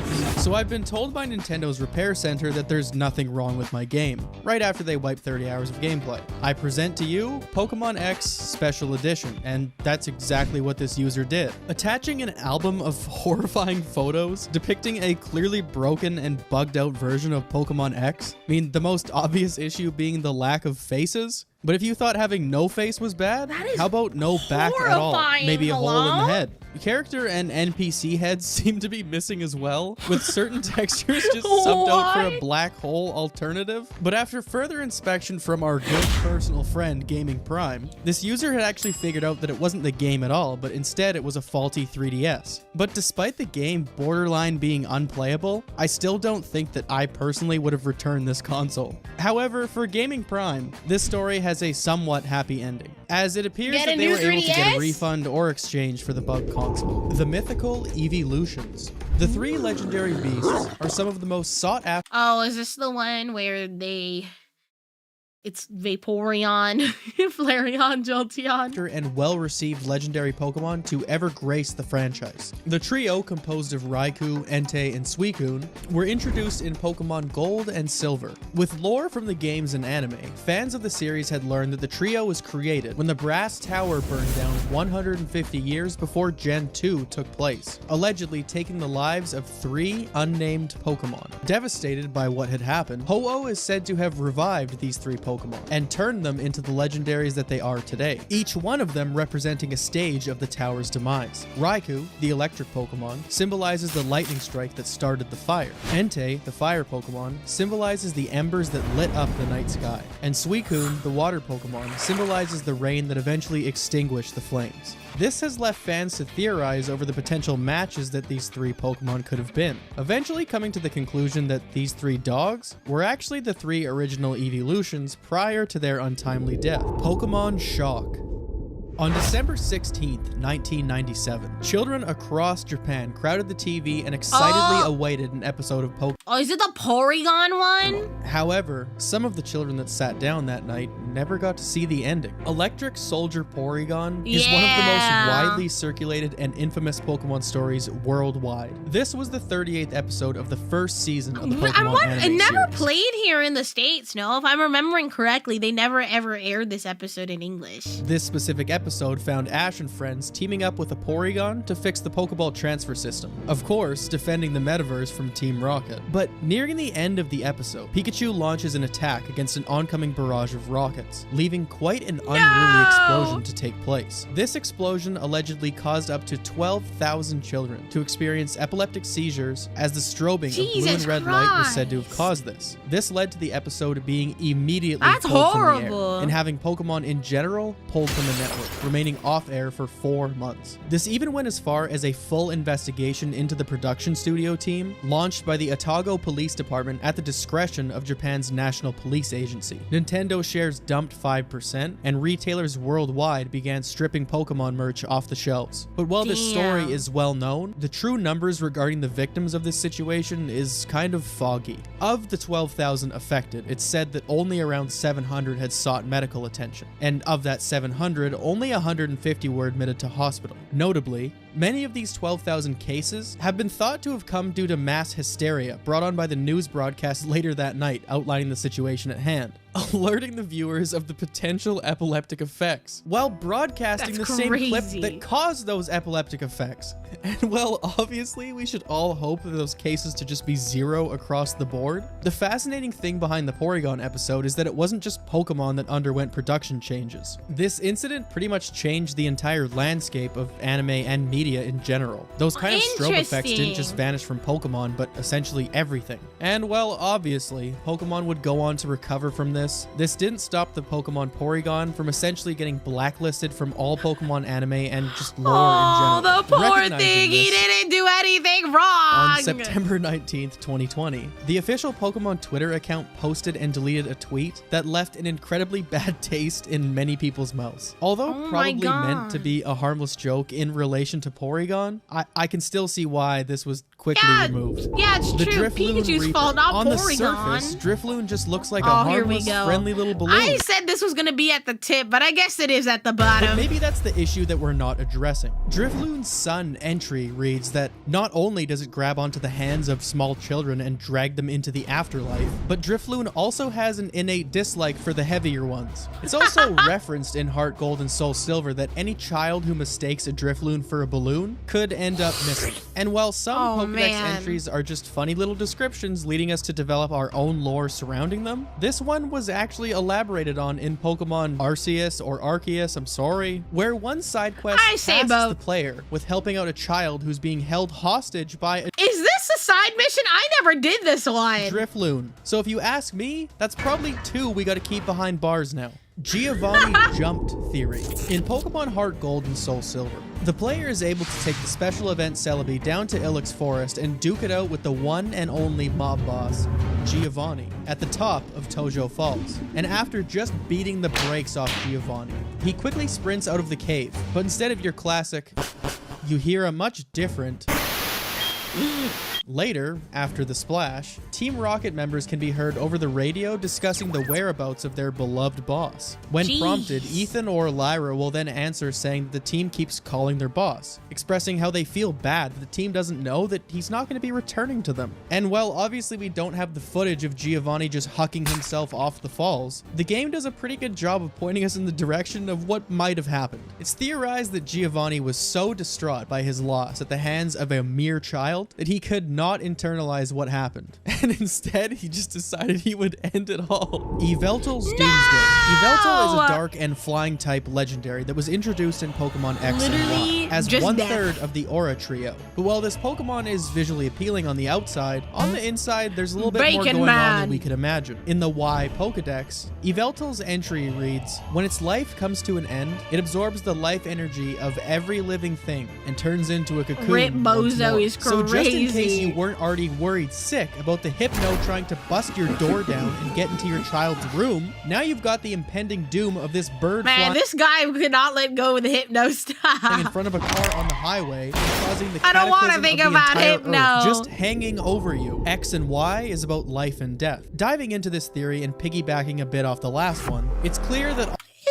that already kind of established? All the Pokemon games try and follow a few common themes in each series, and that's no different with X and Y being based on DNA. But outside of DNA, the underlying theme of X and Y is life and death, with our ticking time bomb Crow being labeled as the destructive Pokemon, Xerneas being listed as the life Pokemon, leaving Zygarde to represent the order, balancing these two powers and not allowing one or the other to completely take over. While Yveltal could consume the entire universe, it's also equally dangerous for Xerneas to overpopulate the world. Mega evolution is painful. It seems like I heard this one these too, where entries, it's like you don't want to mega evolve your Pokemon too much because it like forces their body to transform into something that it shouldn't be transforming into, and it hurts them, which makes me sad. We somehow find our way back to the Pokedex. However, of all the entries that we've observed, none carry as much weight as some of these do, except like maybe the Hypno one, maybe the Drifloon one too. Okay, never mind. With the release of Pokemon Sun and Moon, players had begun catching on to some rather disturbing entries in relation to Mega Evolution. I mean, for example, by asking your Caesar to evolve, you've essentially sealed its fate in the worst way possible. Its Pokedex entry reads, "This Pokemon stores the excess energy from Mega Evolution.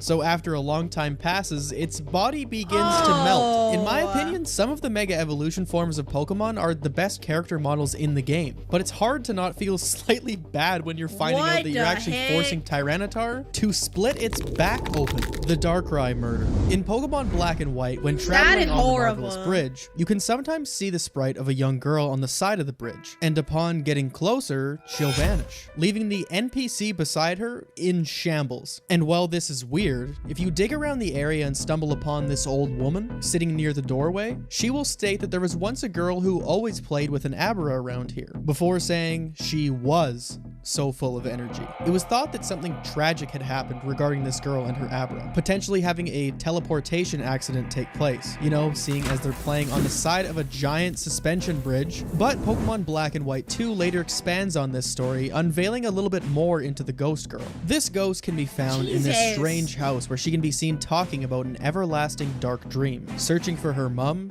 dad, and Abra. But eventually, upon entering in the right room in the strange house, the ghost will hand over a lunar wing, which was sort of like handing you the missing piece to solving this puzzle for yourself. The story told without being told is that the girl was murdered by Darkrai. Darkrai is mentioned within a book in the same house the ghost girl is in, and is said to have been driving people away with horrible nightmares. While on the other hand, it's said that Cresselia is to drive nightmares away with her crescent moon lit wings, leaving us to fill in the blanks that after getting trapped in a never-ending nightmare, the girl couldn't find Cresselia in time to escape, and in turn, well, died. Coughing in the wrong places. Coughing is well known as a friendly and funny little fella. What is this animation? Hello? Pokemon introduced in Gen 1 has always been well received. So really, how bad could Coughing's entry be? Well, it's certainly not great. Naturally, people had been upset when a screenshot was released depicting Coughing hanging out in the United States Holocaust Memorial Museum. This image sort of blew up for, you know, obvious. Who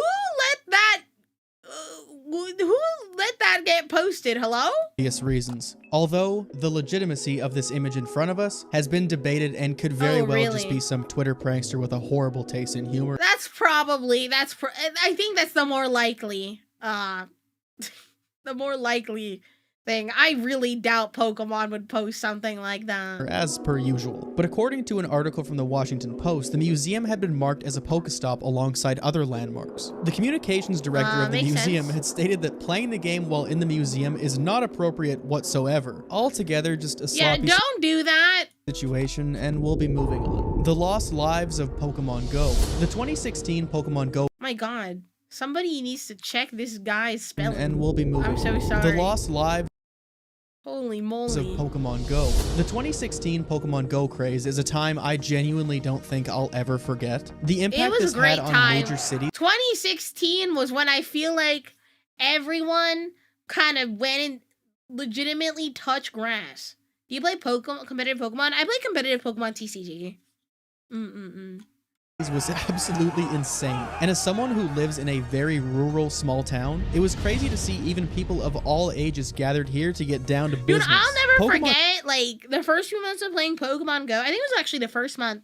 I went to the park with some of my high school friends, because at the time I was in high school, and the park was just full. Everybody was playing Pokemon Go. It was a great time. And then now people still play it, but I don't think to that extent. Go became so popular during its release that it had actually overtaken Twitter for monthly active users, peaking at over 250 million. But while that time was just wonderful for me and full of fond memories, it probably wasn't for the few who had been distracted out on the streets staring at their phones. In a research paper titled Death by Pokemon Go, the economic and human cost of using apps while driving, estimated that the app caused over 150,000 car accidents and over 250 Christ, that's a deaths. lot. Also estimating that this game would cost the world around $2 billion in damages. And while these numbers are thought to just be wildly inaccurate, it still gives a glimpse into the potential of what this game had actually cost humanity. The chance of mourning. In early 2020... Yeah, I think even if you play Pokemon Go now, doesn't it give you like a warning or something? Like, don't play this while you're driving, and like it can sense when you're driving and stuff? Source code from both Pokemon Pearl and Diamond were leaked online. And unlike the Space World demo, this dump was full of some, I don't know, much weirder code. Hidden within the codebase were certain dates regarding various tragedies that have impacted the world. And to showcase what horrible events these were, Pokemon decided that they would decrease spawn rates by 10% on those days. I have no idea what the actual aim was behind this. It's been theorized the decrease in spawn rate was to discourage players from playing the game on days of mourning, but a 10% decrease honestly wouldn't have even made a dent in the overall spawn. If anyone knows anything more about this, please comment and tell me. The Burger King recall. If you're one of the now grown children like myself who used to collect every Pokemon item that ever surfaced at Burger King, then you should consider yourself lucky to even I think I was not into Pokemon around this time. Be alive today. With the launch of Pokemon the first movie, and as part of a $22 million promotion strategy for this movie, Burger King began including small Pokeball capsules with Pokemon toys inside each of their kids' meals. The promotion was a massive success, and within 10 days of the initial launch, Burger King had to release multiple apologies for the shortage of toys. And while everyone seemed happy, about a month into the promotion is when things started to take a turn for the worst, as a child had been found dead with pieces of the ball covering their nose and mouth. Although Burger King had argued that the promo toy had passed rigorous safety tests, the Consumer Product Safety Commission had urged Burger King to put a recall in place to stop this before it became a serious problem. However, Burger King pushed back and decided to await an autopsy to confirm that the ball was the cause of the death before issuing a recall. They didn't want to spend time and money scaring their consumers if, for whatever reason, this wasn't actually caused by the toy. I mean, come on, we all know how kind and caring these big corporations are. They care about your health. But as weeks had gone by from the initial incident, it was no longer just one victim, as a father had found his infant child with the Pokeball clamped around the child's nose and mouth, but this time was able to remove it in time before the situation had escalated. But this was ultimately the straw that broke the camel's back, and Burger King had finally put a strategy into place to begin the recall. But before they could, this story leaked to the press and it exploded. Burger King is recalling millions of Pokemon balls after a baby playing with one dies. Elizabeth Bermudez shows us what makes the toys dangerous. This was not only a massive dent in the reputation of Burger King, but also a very dark area in the Pokemon franchise. But hey, no need to worry about all those silly little deaths. If you return your Pokeball to the nearest Burger King, you can get a free small fries. And with that, folks, I'd like to say thank you so much for making it this far. And if you did, please leave a comment and let me know, because I can't even put into words how much I actually appreciate it. Hell yeah. There was stuff in here, I'm like, oh, Jesus Christ. What is this? Oh my God. That's crazy. Yeah, maybe don't give such items to infants. Yeah, probably just poor product design. Also, chat, I might just wrap it up here. I've been yawning. I've been like trying to like not yawn, and I don't know, I've just been extra tired today. I think it's all the yapping from earlier. I was kind of a lot. So I think I might just wrap it up for, here today. We didn't get to react to very many videos, but we'll be reacting tomorrow and probably what do you call it? Play some Pokopia tomorrow, because I want to play Pokopia up a stream. Anyways, I'm going to wrap things up. If you haven't done so yet, go join my Discord, follow me on my socials, Poseidon Mythos on everything, and go buy my merch! Go buy my merch! Go buy my merch! Go buy my merch! Anyways, gamers, I'm going to wrap it up and probably take a nap, because I have things I need to do in like the next hour and a half. So maybe I can nap for like an hour before I have to go out and do stuff. Anyways, gamers, shipwrecks, sayonara. Thank you so much for hanging out. I'll be live tomorrow at the same time at 12 p.m. Pacific for more reacting. Yes. Alrighty, gamers. I'm gonna go. Bye-bye.